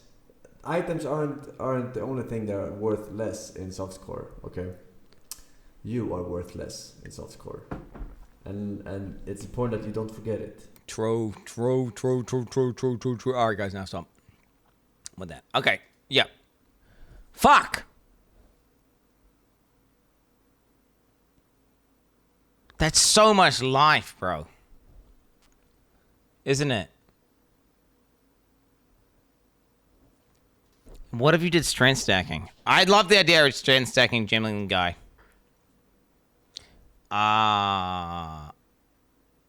Do you know what you do? This is what you do, chat. Is you just go 7, 8, 4, 6. Right? And then, if the game presents you with a gem that's broken with some quality, then you have to just sacrifice max res. And then you just grab, like, gem levels or grab fucking cost reduction or grab, like... Oh, no. Yeah, that's what you do. Wait. That's what you do. Double supports are probably broken, right? Double supports are probably broken anyway. So you just, yeah. So you just pivot. So if the game lets you do it, then you pivot to this. But if you don't, if there's nothing, then you just do this. You can definitely respect the points, chat. Yes, you can. You can respect your ascendancy points. Are you kidding me? Of course you can respect it. Yeah. You can definitely get like 1,000 strength in PoE 2, 100%. 2. You can definitely get it.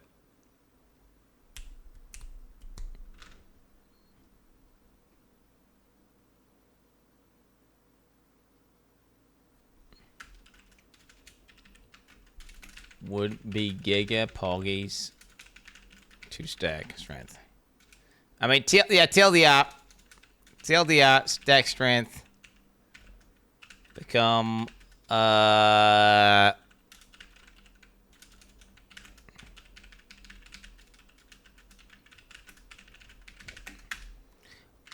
this is a gamble, though. Until you know what skills do what and what qual exists and everything, well, it's not that much of a gamble. But the thing is, you have to know about the strength stacking nodes Fuck, where's that fucking tree at? Well, you had strength stacking, right? There's like strength. Stuff that's got strength in it, right? So you get stun threshold, so you could be stun immune, have accuracy cap.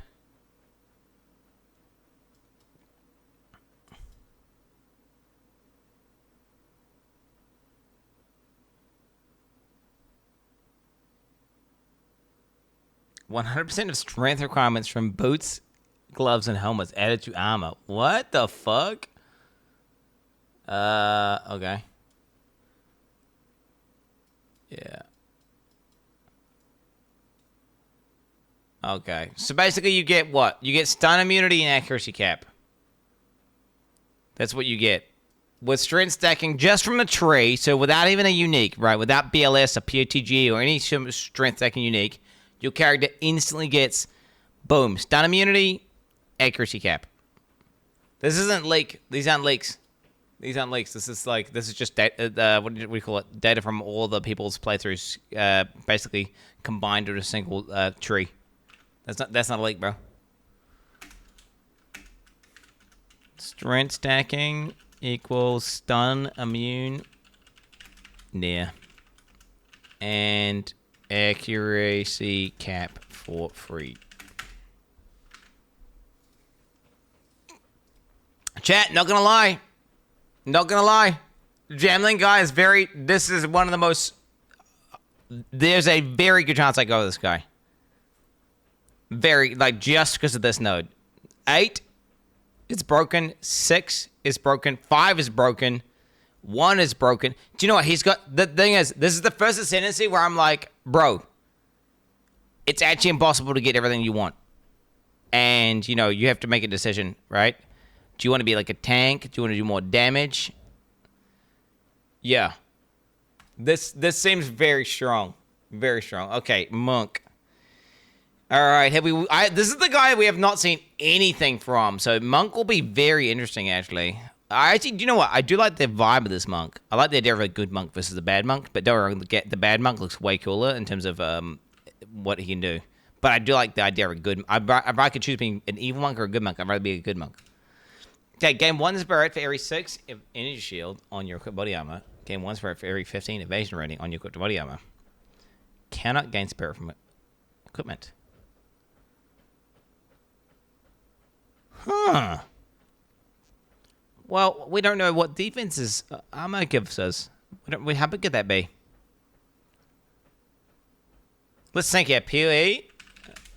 You can get like a 4,000 evasion chest. Divide by 15. 266 spirit.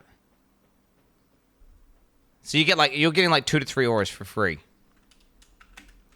Good Monk.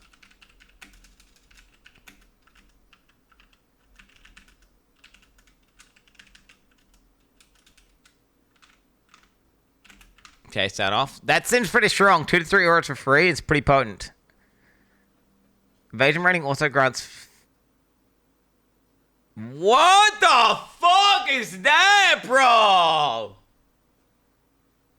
Huh?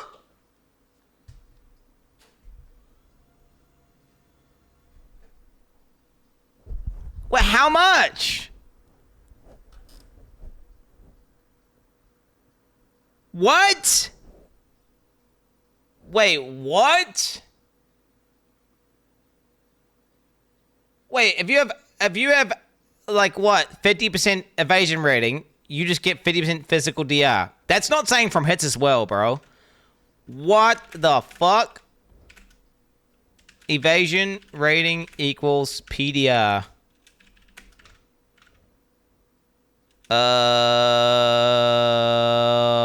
It wasn't supposed to be. That was not deliberate. Broken.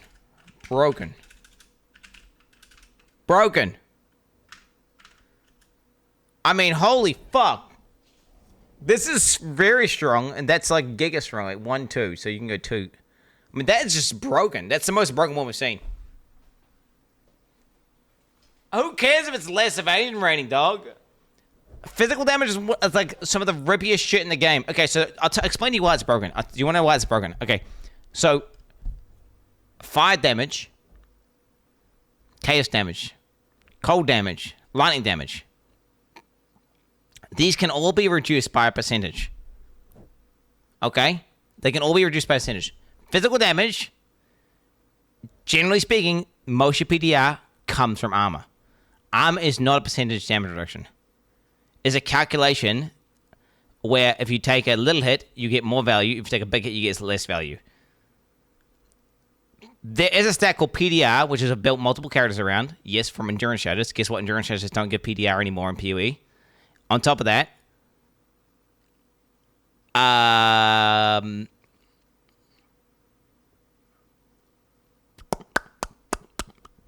processing. My brain's just it's unlocked. On top of that, PDR is one of the rarest stats in the game. This literally allows you to go full evasion, and it gives you the best physical survivability in the game. I mean, I have not looked at the warrior stat. Maybe the warrior has an even more broken stat. This is like armor gives you percent. I haven't seen. If you spoil, by the way, you're permanently banned. From what this is like the best physical DR we've seen. I mean, this is broken, bro. Like, you will definitely get to 50% evasion rating, right? Well, if the game is anything like PoE1, you will definitely get to 50% evasion rating. Okay, 50% physical damage reduction, bro, is insanity.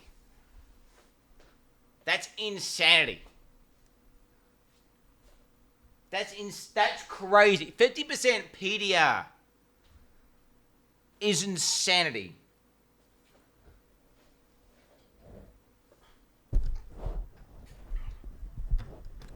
That's like 10k armor? No, bro. That's not like 10k armor. 10k armor does fucking nothing, bro. 10k armor does nothing versus a one shot. 10k armor is shit. 10k armor versus a big hit is like fucking 10% damage reduction or something. What are you talking about, you idiot?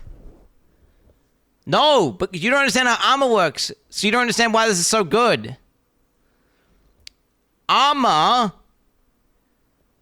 I have 90% with 20k armor. Okay, you're fucking baiting. That's low quality bait, bro.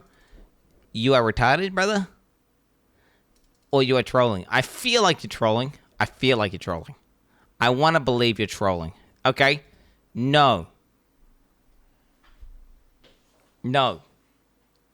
Armor does less based on the size of the hit.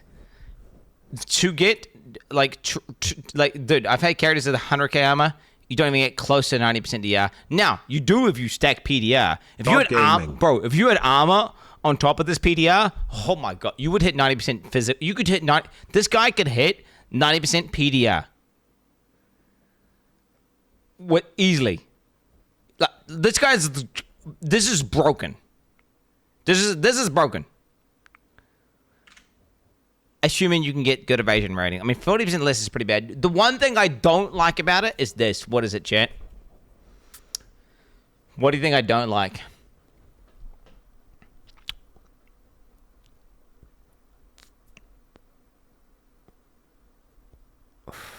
It's less. Right. Yes, you can't go acrobatics. Because if I was to go evasion, I would want to go acrobatics. But if you take this, then you can't go acrobatics, which basically kind of like definitely taints it a bit.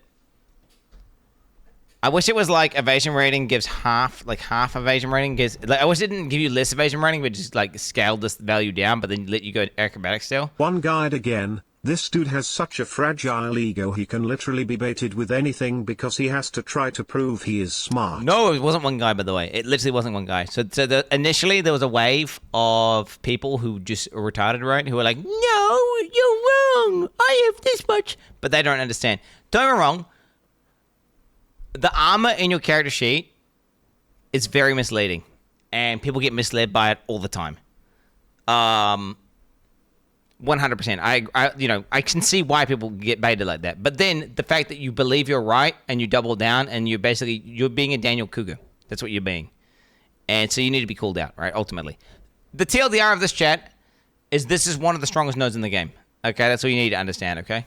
It's very, very, very, very, very, very, very, very strong.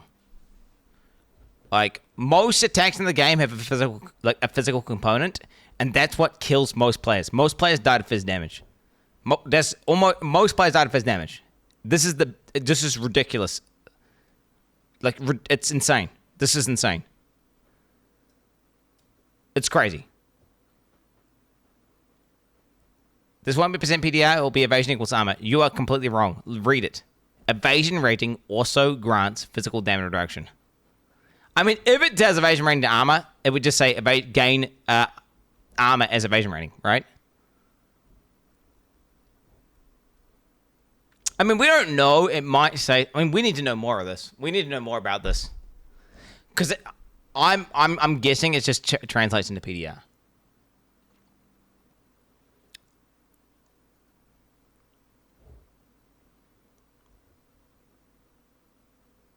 Yeah, it does say evasion rating, not evasion chance.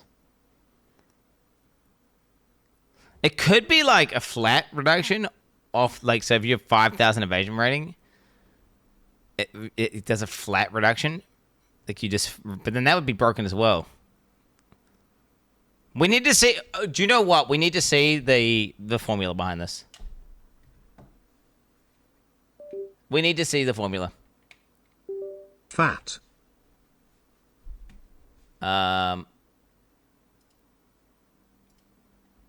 What the fuck is this? This is a permaban, bro. This is a permaban for sure. Wait, that's definitely a virus or something, right? I mean, if anyone wants to investigate, first time shatter. I mean, I don't want to click on it because it might be a virus. Yeah, there's drop hole links that have like a special character in it. They go to streamers. I never click drop hole because there's a million different ones. There's drop hole links that go to like this me spin. There's drop hole links. They're just like, it's like they have a special character in the name, and it looks the same as normal drop hole link. And it's anyone links drop hole, I think is a fucking virus. Okay. This is very like. Okay.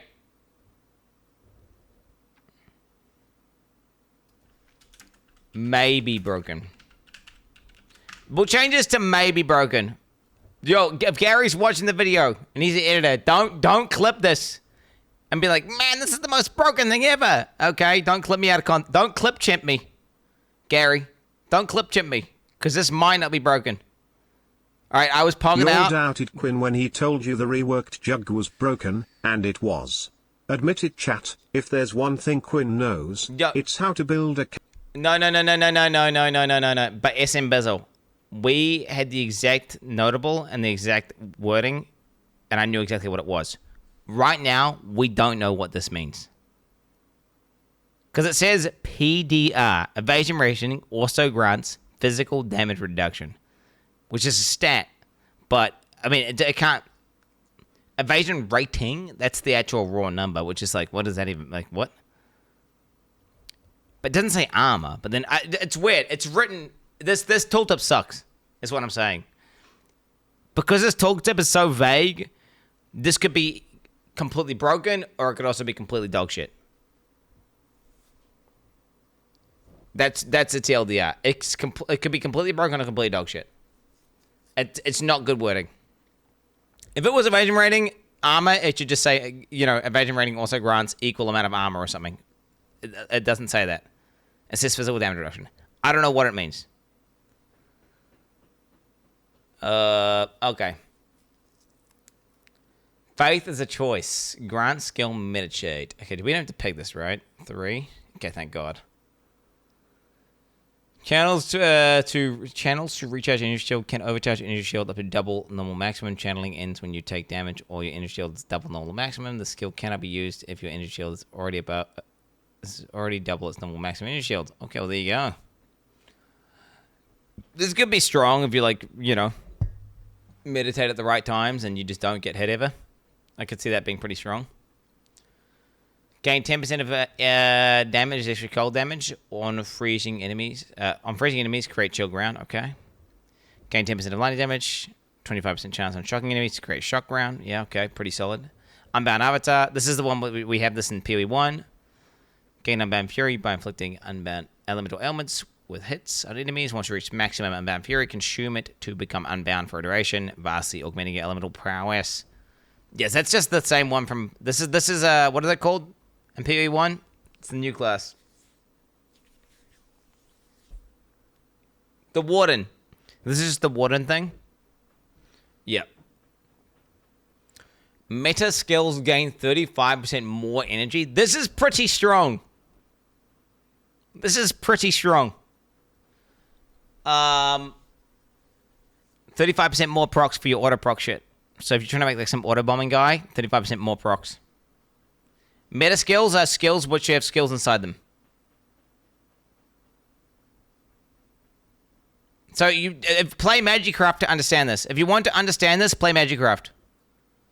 It's literally that's the stat in Magicraft that says your wands fill the energy bar 35% faster. It's the same one. Basically, in PoE 2, there's gems that you put gems into, right?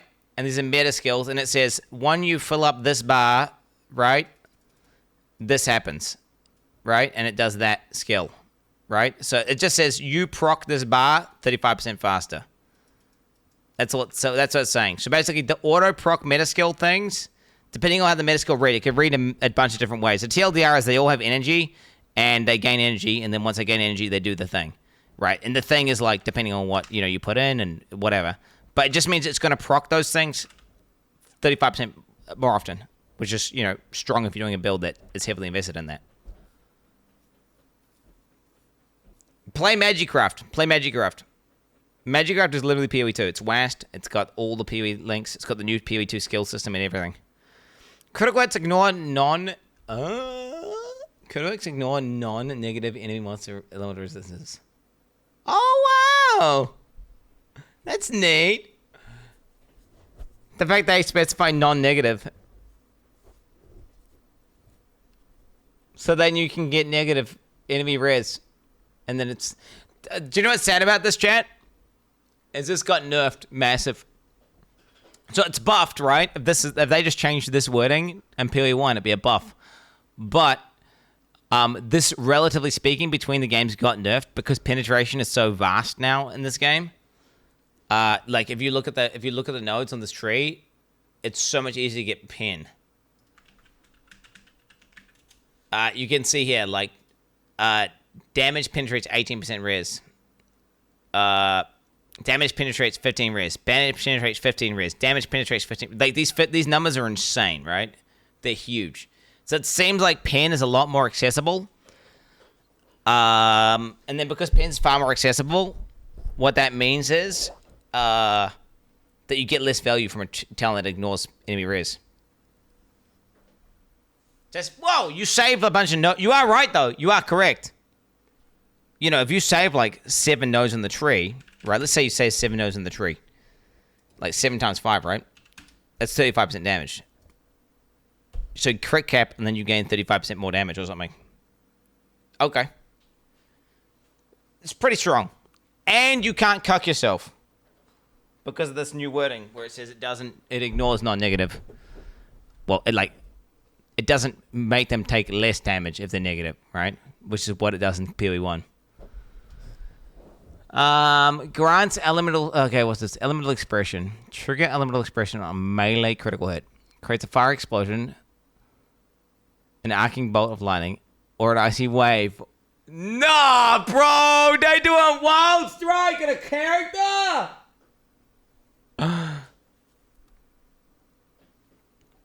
The chance of an explosion is proportional to your strength. For a bolt of lightning, to your dex. For a wave of int... Oh, so it's a ratio. So if you had like 100 dex, 100 and 100 strength, it's going to be 33, 33, 33. But if you did like 1 dex, 1 int, and 98. I mean, you get the idea. Yeah, so it's just a ratio. Interesting.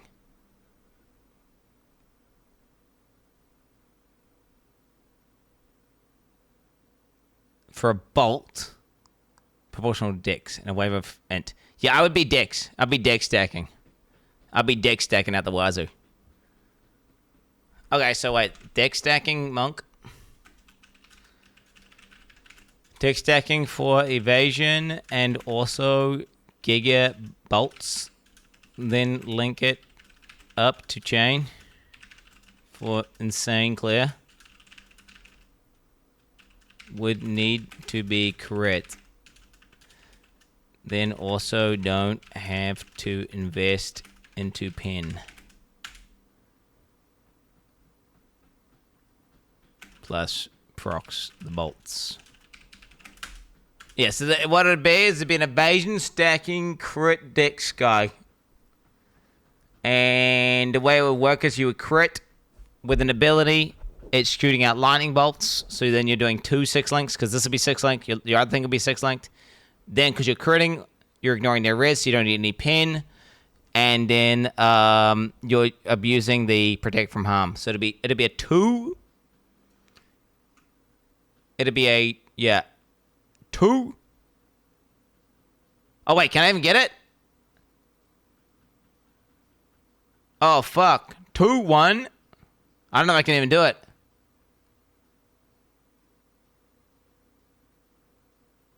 Ah, you can. 2189. You can.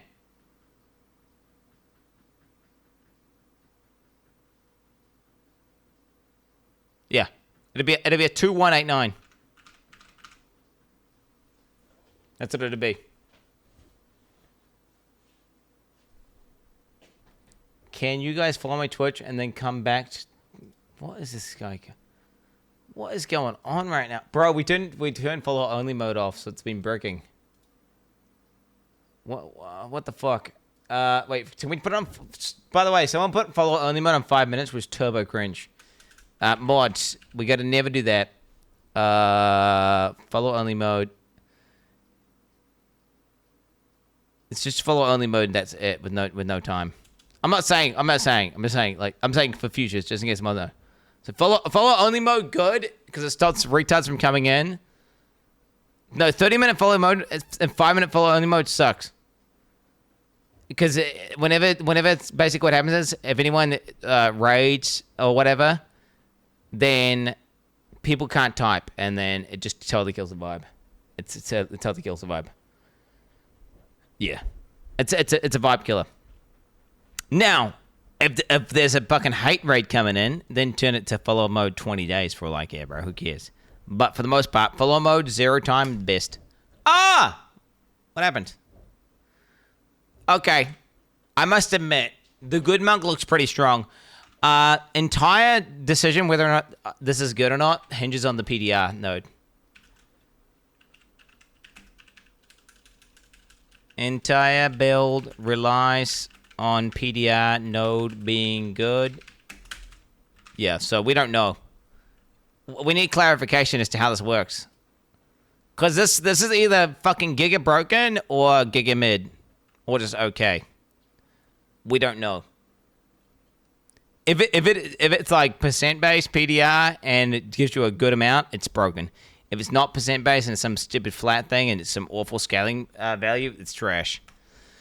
All right, so this one here we already looked completely broken. Let's have a look here. So Mana Leech is instant. All right, boom. You cannot recharge energy shield. Mana Leech also recover energy shield.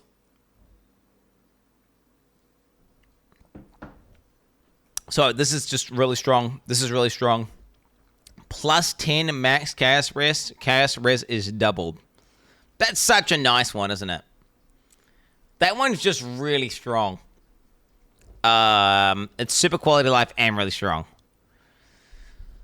Okay, we got Reality Rending. 7% chance to gain 100% of damage with hits as extra cast damage.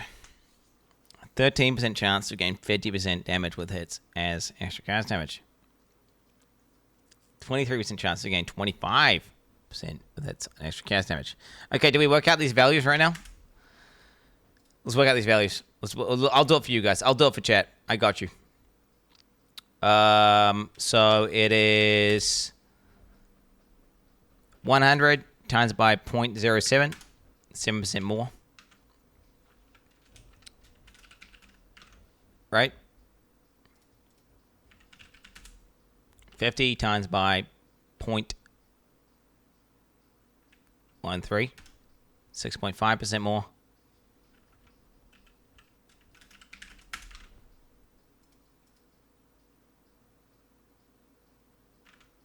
Or 23 of 25. 25 times by 0.23.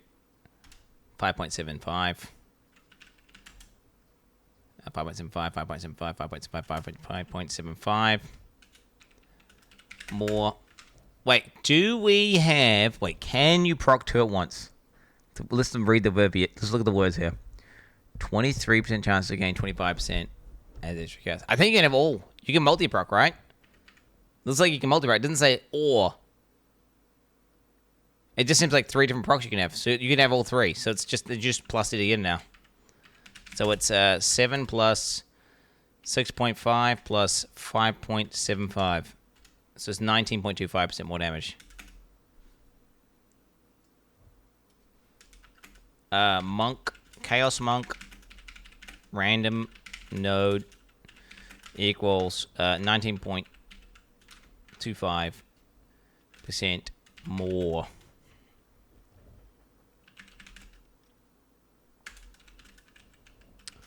Also, huge hits randomly, so maybe good for potent ailment scaling.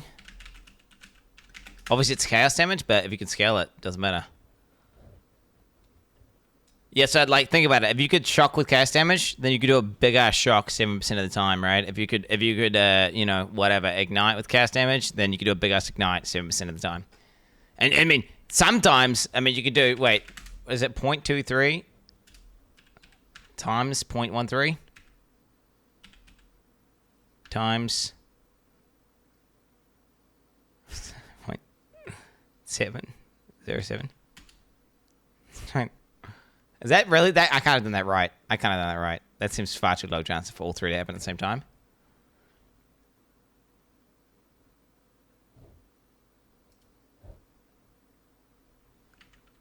I did it wrong. 1.23. Is that 1.23 times 1.13? No, it's not going to be that. No. I'm not trying to do that. I'm trying to figure out what is the chance of all 3 proccing at the same time. 0.2%. 0.2%. I did it right. Oh, so I did it right. Okay, so I'm retarded. Yes, doing the quarterly yelling at 3 streamers about how wrong they are on every subject you're putting in tomorrow. Okay, dude. Oh my god. This guy. Fake news media, bro. Defending himself being a softcore pussy cuck. More like it, bro. Dude, I can already predict his output before he says it. He's like, what's the most stereotypical Giga Chad farming emote thing I could say right now? I'm going to say that. Which, to be fair, I think he actually lives a life, though, so it makes sense that he would say that. Because I think he just is a Giga Chad, so that's why. But I can just predict what he's going to say based on that logic. You know. Which, is that because he's a Giga Chad? Or is that because he's adding like a Giga Chad? I think it's because he actually is a Giga Chad, so it makes sense. It makes sense. Into the breach, 5. Creates a breach around you, allowing you to see the flames of Tertulia. You are now considered to be in a breach while the skill is active. Oh, shit. You are considered to be in a breach. You were in the breach. Wait, does that mean... Do the breach rings have some sort of in-breach function? Is there some sort of breach ring functionality? No, the 50% qual on the breach ring... But is there like... There must be a breach-specific mod. No. Breach rings right now get up to 50% qual. But I'm guessing there must be a breach ring specific mod or something. Why would they have this otherwise? TLDR is this is going to have something extra. There will be a mod on a unique. There will be a mod on an item. There will be a specific breach ring base type. Something like this. That... Well, then, yeah. Or maybe there'll be an Atlas Tree passive that gives you a damage boost. That seems gimmicky, though. TLDR is... They wouldn't design this if there was no purpose. Surely. Infecting duration of flames of Julia on you is double. Collecting flames of Chilia grants the following bonuses. Red flames grant 7% leech. Wait, red flames leech 7% of your maximum life to you.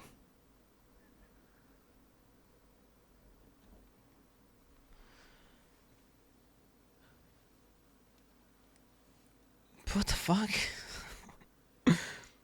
What? Wait.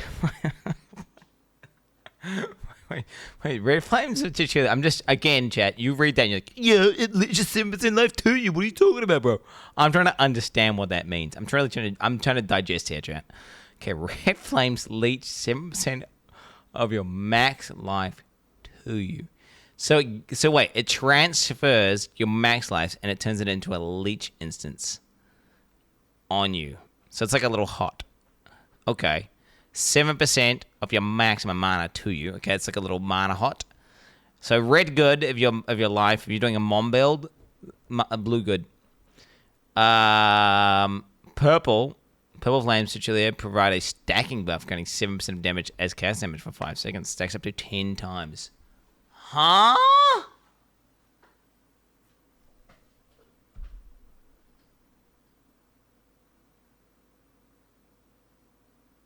I mean, if you can stack that up, that's 70% damage, bro.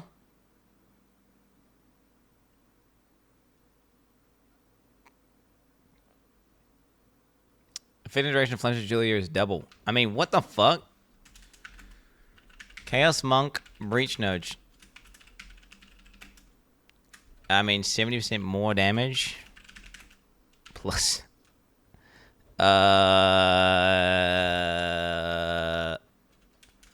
Ramping. I'll put it ramping.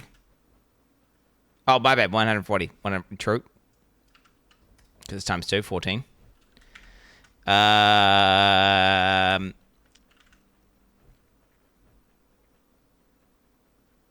is 5 seconds. You have to pick it up. Gotta pick up purple. I don't know what you call them. Tempests. Every 10 seconds. Also, nice mana / life regen tempest.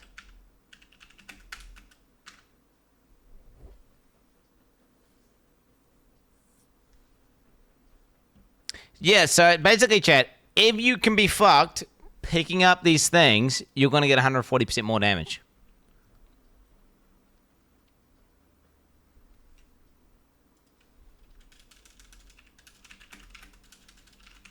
I'm guessing it's possible to maintain it. I'm guessing it's possible. They wouldn't have it there if it wasn't possible to maintain. Then again, you only need to have 2 stacks for it to be viable. Maybe it's designed to be like, okay, sometimes you get 2 stacks, sometimes you get 3 stacks. It depends on how cancer they are to loot. Like, do they spawn off the edge of the screen? Are they going to be on you most of the time? So you basically play a minigame. But you got to remember, it's 140% more damage, but you have downtime because you have to run to the spots all the time. So then it's not 140% more damage. So then it needs to be balanced around that. So even if you got on average had 2 stacks, that would still be a bad node, right? You need to be maintaining at least 3 or 4 stacks for it to be good. At least. It'd be like a weird minigame though, like constantly being in like some breach thing with these like circles on the ground that you pick up. It's like a little minigame. I don't know. Look how many spawn. There was a lot spawning in that gameplay, you are right.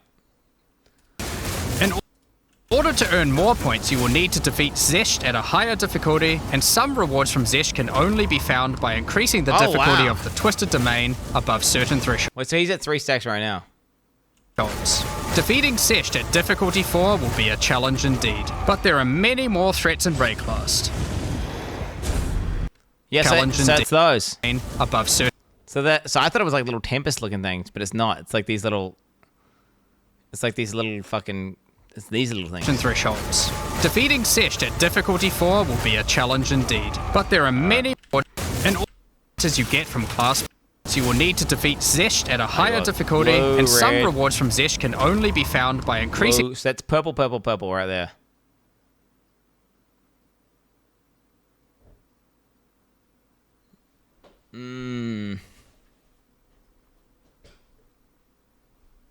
So you just pick up purple. Spends all time collecting the DPS. Well, you're going to have downtime. I don't know if it is janky. Although, definitely, you could be focused on picking these things up and then just die to a mechanic. And, like, when you're fighting an uber boss, do you really want to be running around picking these things up? Like, you're fighting some boss that's going to one-tap you, right? And kill you. Do you really want to be picking those up? But then again, if it's for 140% more damage, then yeah, you do want to pick it up, right? Pick them up and then one-shot. If it's for 140% more damage, I mean, yeah. Okay. That's a weird one. That's a weird one for sure. Yeah. Oh, maybe it's 0.2% chance to do.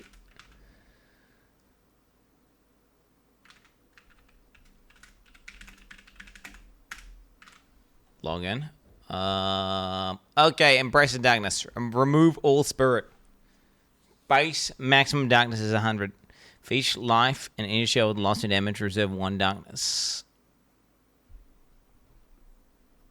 We worked this out, right? It's 800. Yeah, I remember thinking it's kind of like whatever, bro. I remember thinking it's kind of like whatever, bro. Like fucking whatever, bro. Like I look at that and I'm like, eh, whatever, bro. I'm like, whatever, bro. Next note, where are we?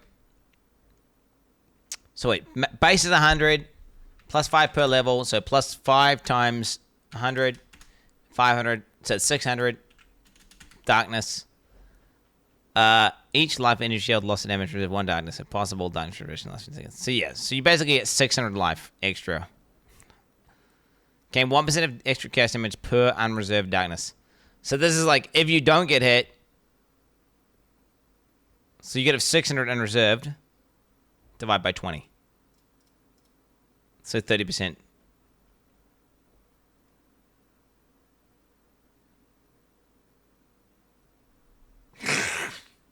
Fuck that. Fuck that.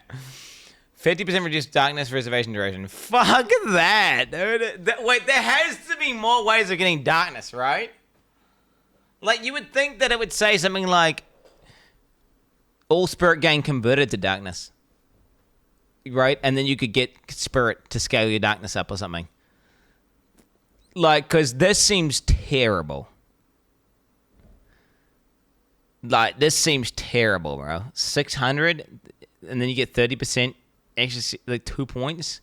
So, oh yeah, I get 600 extra fucking life, and what, at level 100? And 30% extra damage is chaos? If I don't take damage? Like, am I really going to pick that over, like, the one that says 140% damage?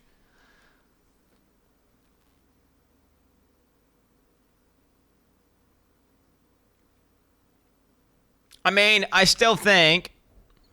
Where are I? My fucking original meme that I was thinking for that would be still pretty potent. Where are we?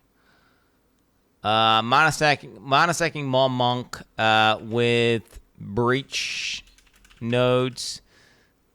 Get up to 140% extra damage as perhaps figure out a way to extend buffs on self.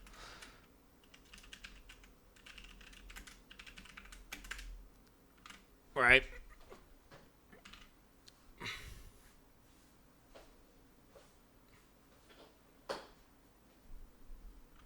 That into the breach took it was wrong. GGG provided updated version on the thread. What is this? You link in a thing. I can check it's on a deck or something. 1 second, chat.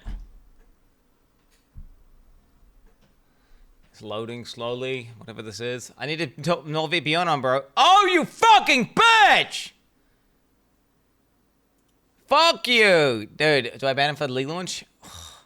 I had to waste, like, everyone's time. That was everyone's time just got wasted, and I didn't think it was legit either. I was like, what? Why would they not update the fucking thread? It wouldn't make any sense. Fuck, I hate people like that, man. You're so annoying, bro. What are you doing, man? Okay. So, the TLDR of the Casmonk chat. TLDR of the Casmonk. If you can stand the janky gameplay of running around picking things up, his damage is going to be broken. On top of that, if there are skills that can inflict ailments with chaos damage, then he's going to be broken. And on top of that, if there's not some crazy leech resistance thing, getting instant mana leech combined with minor matter, that's also going to be broken. But there's... Okay, now you imagine the reverse, right? There's no abilities that do ailments with chaos damage. Mana resistance... what do you call it? Leech resistance on mobs is insane. And so you can't leech mana versus any mobs, and then that node is dead. And, those flames that are spawning hardly ever are up, and you have, like, 0 uptime on this, and you get around. It could be complete cancer. Like, the tale there is, this totally is, like, a thing where you've just got to try it. And then, depending on how the mechanics of PoE2 work, it's either going to be broken, or it's going to be, like, just pretty good. Well, poison is one of these things where it's... Yeah. It's the one ailment where you don't really want to do one... I mean, you could do a single hit of big poison. You want to stack multiple, so then you don't gain the benefit with this. Till there you don't know anything. No, that's completely incorrect. No. Based on what we know, I can tell you right now that Gemling is straight up broken. Really, really good. Blood check is going to be very strong. No, a bunch of them are. This one here is just... This one here... We know a lot about the game. We don't know anything about leech. All we know is monsters have leech resistance. Depending on how ridiculous the leech resistance is, this node here is going to be very strong or shit. This is... Okay. And this one here, where it grants you a skill that summons things, we have a single footage from early access build that may have changed. And the fact that this does 140% more tells me that you're not going to be able to have 100% uptime of these things, which then means it could be complete cancer. Again, we don't know how that's going to play until you get into the game. It's just, whereas I can tell you, on the Gemling Legionnaire, yes, having an extra 2,000 life is good. Yes, 2,000 life for 2 points on a tree, that's good. Fucking having 20 max race, that's good. Like, yes, that's strong. Having 10% quality skills, this one here we don't know, actually. We don't, because we don't know the quals. But the Chaos Monk has a bunch of unknowns, so I'm not willing to... I don't think I'd league launch that, honestly. Unless we find out more about it. And on top of that, mechanically, trying to learn bosses while also trying to pick up those orbs, that just sounds like not that good. Alrighty, boys, here we go. So wait, which one is the shitty totem guy? I want to go to the shitty totem guy first, because I don't care about him. It's Titan's the one I care about, right? This is the one that... This is my big #1 guy. Warbringer. Okay, so we're going to go to the totem guy. So the one that I'm looking forward to the most that I'm really hoping is a Juggernaut. I'm really hoping it's a Juggernaut, bro. I'm hoping it's a Juggernaut. Okay, Warbringer. So, Warbringer, I don't like totems, Jen. I don't know if you know this. I'm not a totem fan. That's why this guy's probably not going to go crazy for me. Okay, break armor equal to 10% of the hit damage dealt. Okay.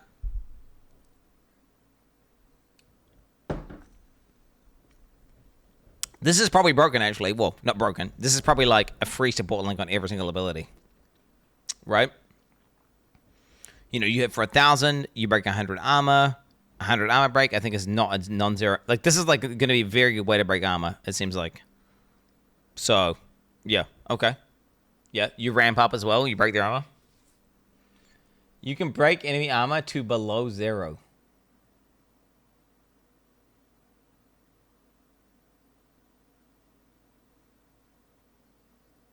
Wait, what does reverse armor do?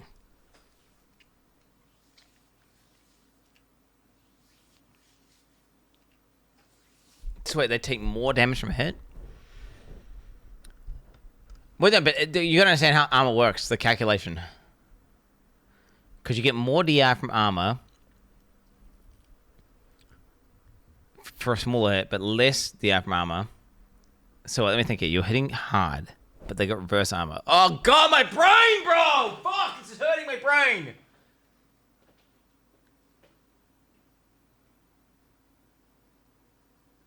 So it's going to invert what armor does. So...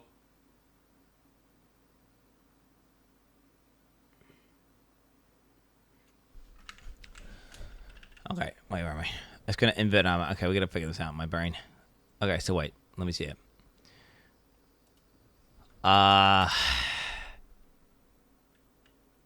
Big DR, small hit.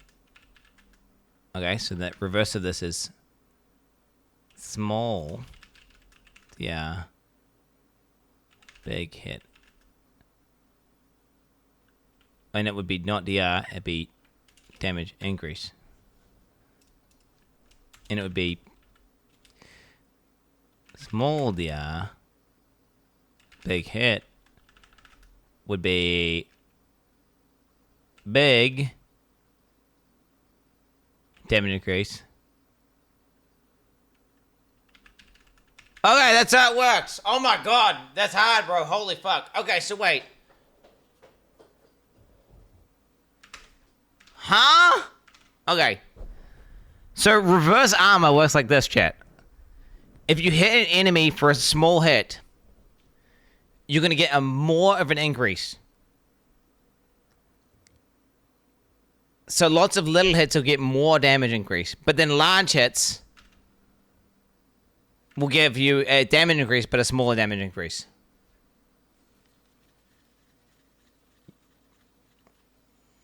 The TLDR is you get damage increases for going negative armor, but it's going to scale better with smaller hits.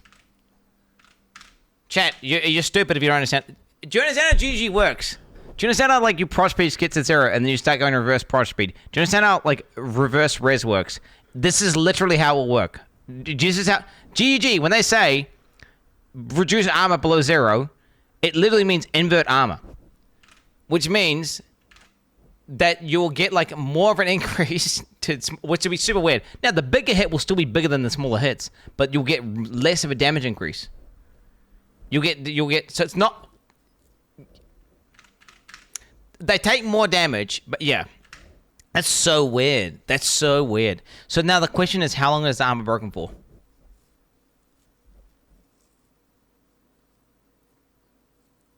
How like, that's the question I want to know. Is it just broken for that one hit? Is it broken for 4 seconds and it stacks up? Well, how long is it broken for?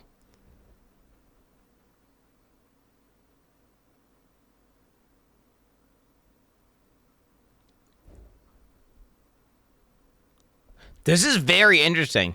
This is very interesting. And on top of that, this has insane damage amp. Theoretically, right? I feel like, because the fact of the matter is this: it's not saying like you get 600 darkness, where it's like a flat amount of darkness. It's not saying enemies have 600 reduced armor. No, it's saying 10% of your hit. This scales up the more you scale up, so you get more value the bigger dick your weapon is, the bigger dick your character gets, and it's just going to get more and more ridiculous. So you're going to start off by hitting them for like 1,000, and then you're going to break 100 armor, but then you're going to be hitting for 100,000 and breaking 10,000 armor. When you break 10,000 armor, what? No enemy's got 10,000 armor. Now they're fucking negative armor, and they're doing some weird shit is happening where they've got inverted armor, which we've never seen before, because you can never get in inverted armor. You could only ever get to 0 armor.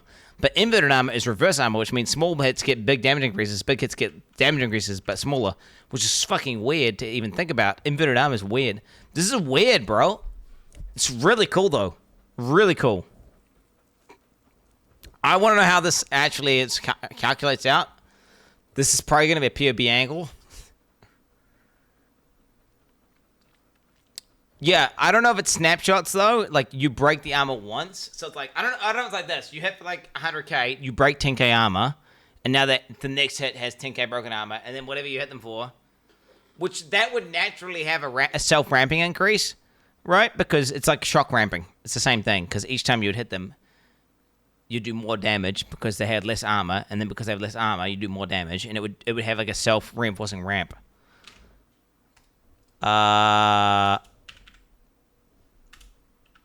Warbringer. Basically, a physical shock, sorta. Not really. But would ramp itself. Maybe even good for very fast attacks. Due to how armor works. Unsure if armor break has duration /is additive. I mean, yeah. This is crazy, bro. This is weird as fuck. I really want to know how. I want to know how reverse. Because I could have a custom formula. They could say when your armor goes to 0, it's got some custom thing. By the way, bro, does that mean enemies can have this mod and reduce your armor below 0? Because that's scary. Help. Alright, Encased in Jade. Gain a stack of Jade every second. Consumes all stacks to gain a Jade. Grant a buff for a duration that absorbs all damage from its. Up to a maximum based on the amount of Jade. So that didn't give you a damage reduction, and it's not a damage immunity. It's a flat. Wait, is it gonna be like steel skin? A bit of skill if you're max HP or something, bro. That's way more dog shit, bro. It's basically like a stationary Volt and Shell. That better be, yeah. Wait, while in case you cannot move before actions. Yeah, I know that. This better be based off your max HP, right?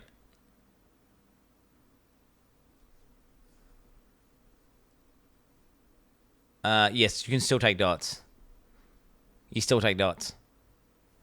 51 seconds. I hate that I can't see what you're linking. What the fuck's this?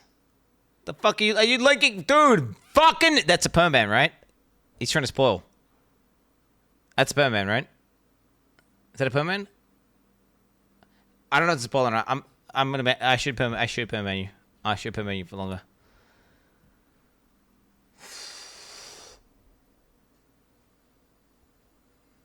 I don't want any spoilers. I don't want anything.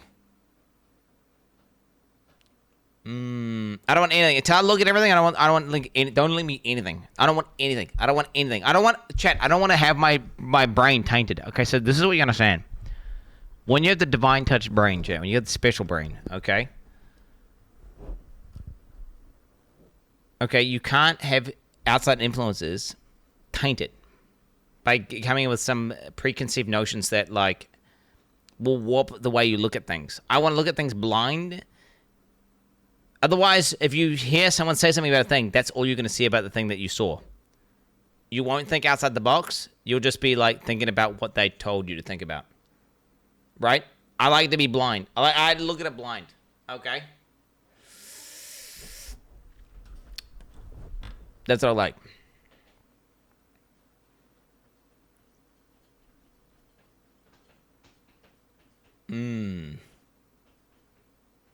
Do you understand? Like, when I look at this, I don't want. It's how do you explain this? This is analogous to real life, by the way. This is analogous to real life. You can kill. It's called fresh eyes, right? If someone doesn't have fresh eyes, they'll get stuck in a track or a rut, and they will never. Whereas if you go in with fresh eyes, you might see something. I don't know. There's better descriptions of this, but yeah, I mean, it's hard to explain. But I like to go on raw dog when I look at these things because and then afterwards I look at what other people said because they may have seen something that I didn't see, but I don't want my first viewing to be bricked by and tainted by someone else what they've said because then I might not see something that I would have otherwise have seen.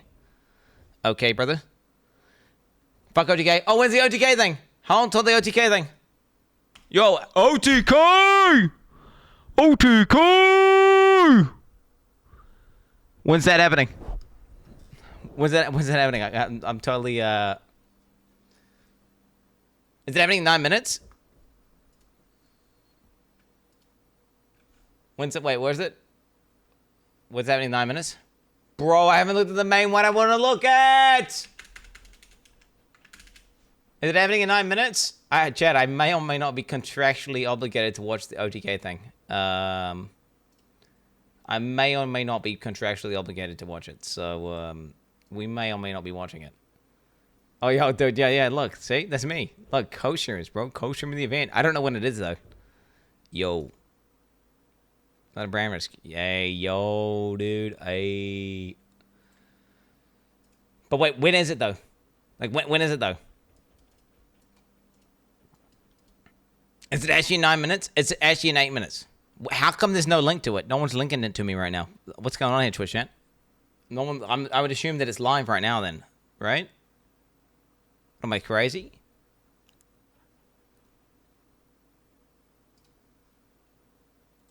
Alright, you banned.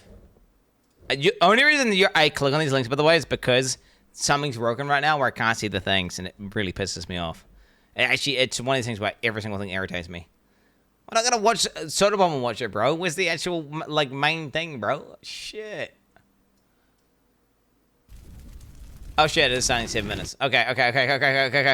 Fuck! I don't want to speedrun this, bro! Oh, I can't speedrun it. Chat. The main one that I'm looking forward to, bro. Titan. I can't speedrun it. I'm not going to. Anyone spoils Titan, you're permabanned. Okay? If you spoil Titan, you're permabanned. Alright? Don't get it twisted. Don't get it twisted. You, like, mods, be on the lookout for these guys. Alright, so we're going to be watching the OTK thing, chat. Pog Champs in the chat here. Look. I even got a tweet here, guys. Where are we? Post. How do you do it? Drafts? Oh, here it is. There it is. Posting. There it is. Wait, source record plugin updated 0.3, adding some audio encode options, audio encoding tracks, fixing some crashes. Yo, dude! He's fixing the crashes that I asked him to fix. Dude, log in. Let's go, bro. Guys, this tweet here, guys, this is a sick tweet. This is a really amazing tweet. You probably want to interact with this tweet and follow my Twitter if you're not doing that already. Log in, bro. Yo, that's sick. Yeah, if you don't know, chat, Exile Dro's he's like the OBS plugin guy, and he makes like the best plugins. He makes the best plugins. So chat, Titan, soon. Do you understand me? Titan soon. I really want to look at it, but it's one of those things where Titan soon. Winter Game Show Expo cold stream, huge announcement, potent world premieres, hashtag ad, hashtag Winter Games Expo, log in, PoE 2 days. Looking, okay, PoE 2 spoilers equals perma ban. 2 days. 2D. All right, and what are we doing? Special events. Special events. Log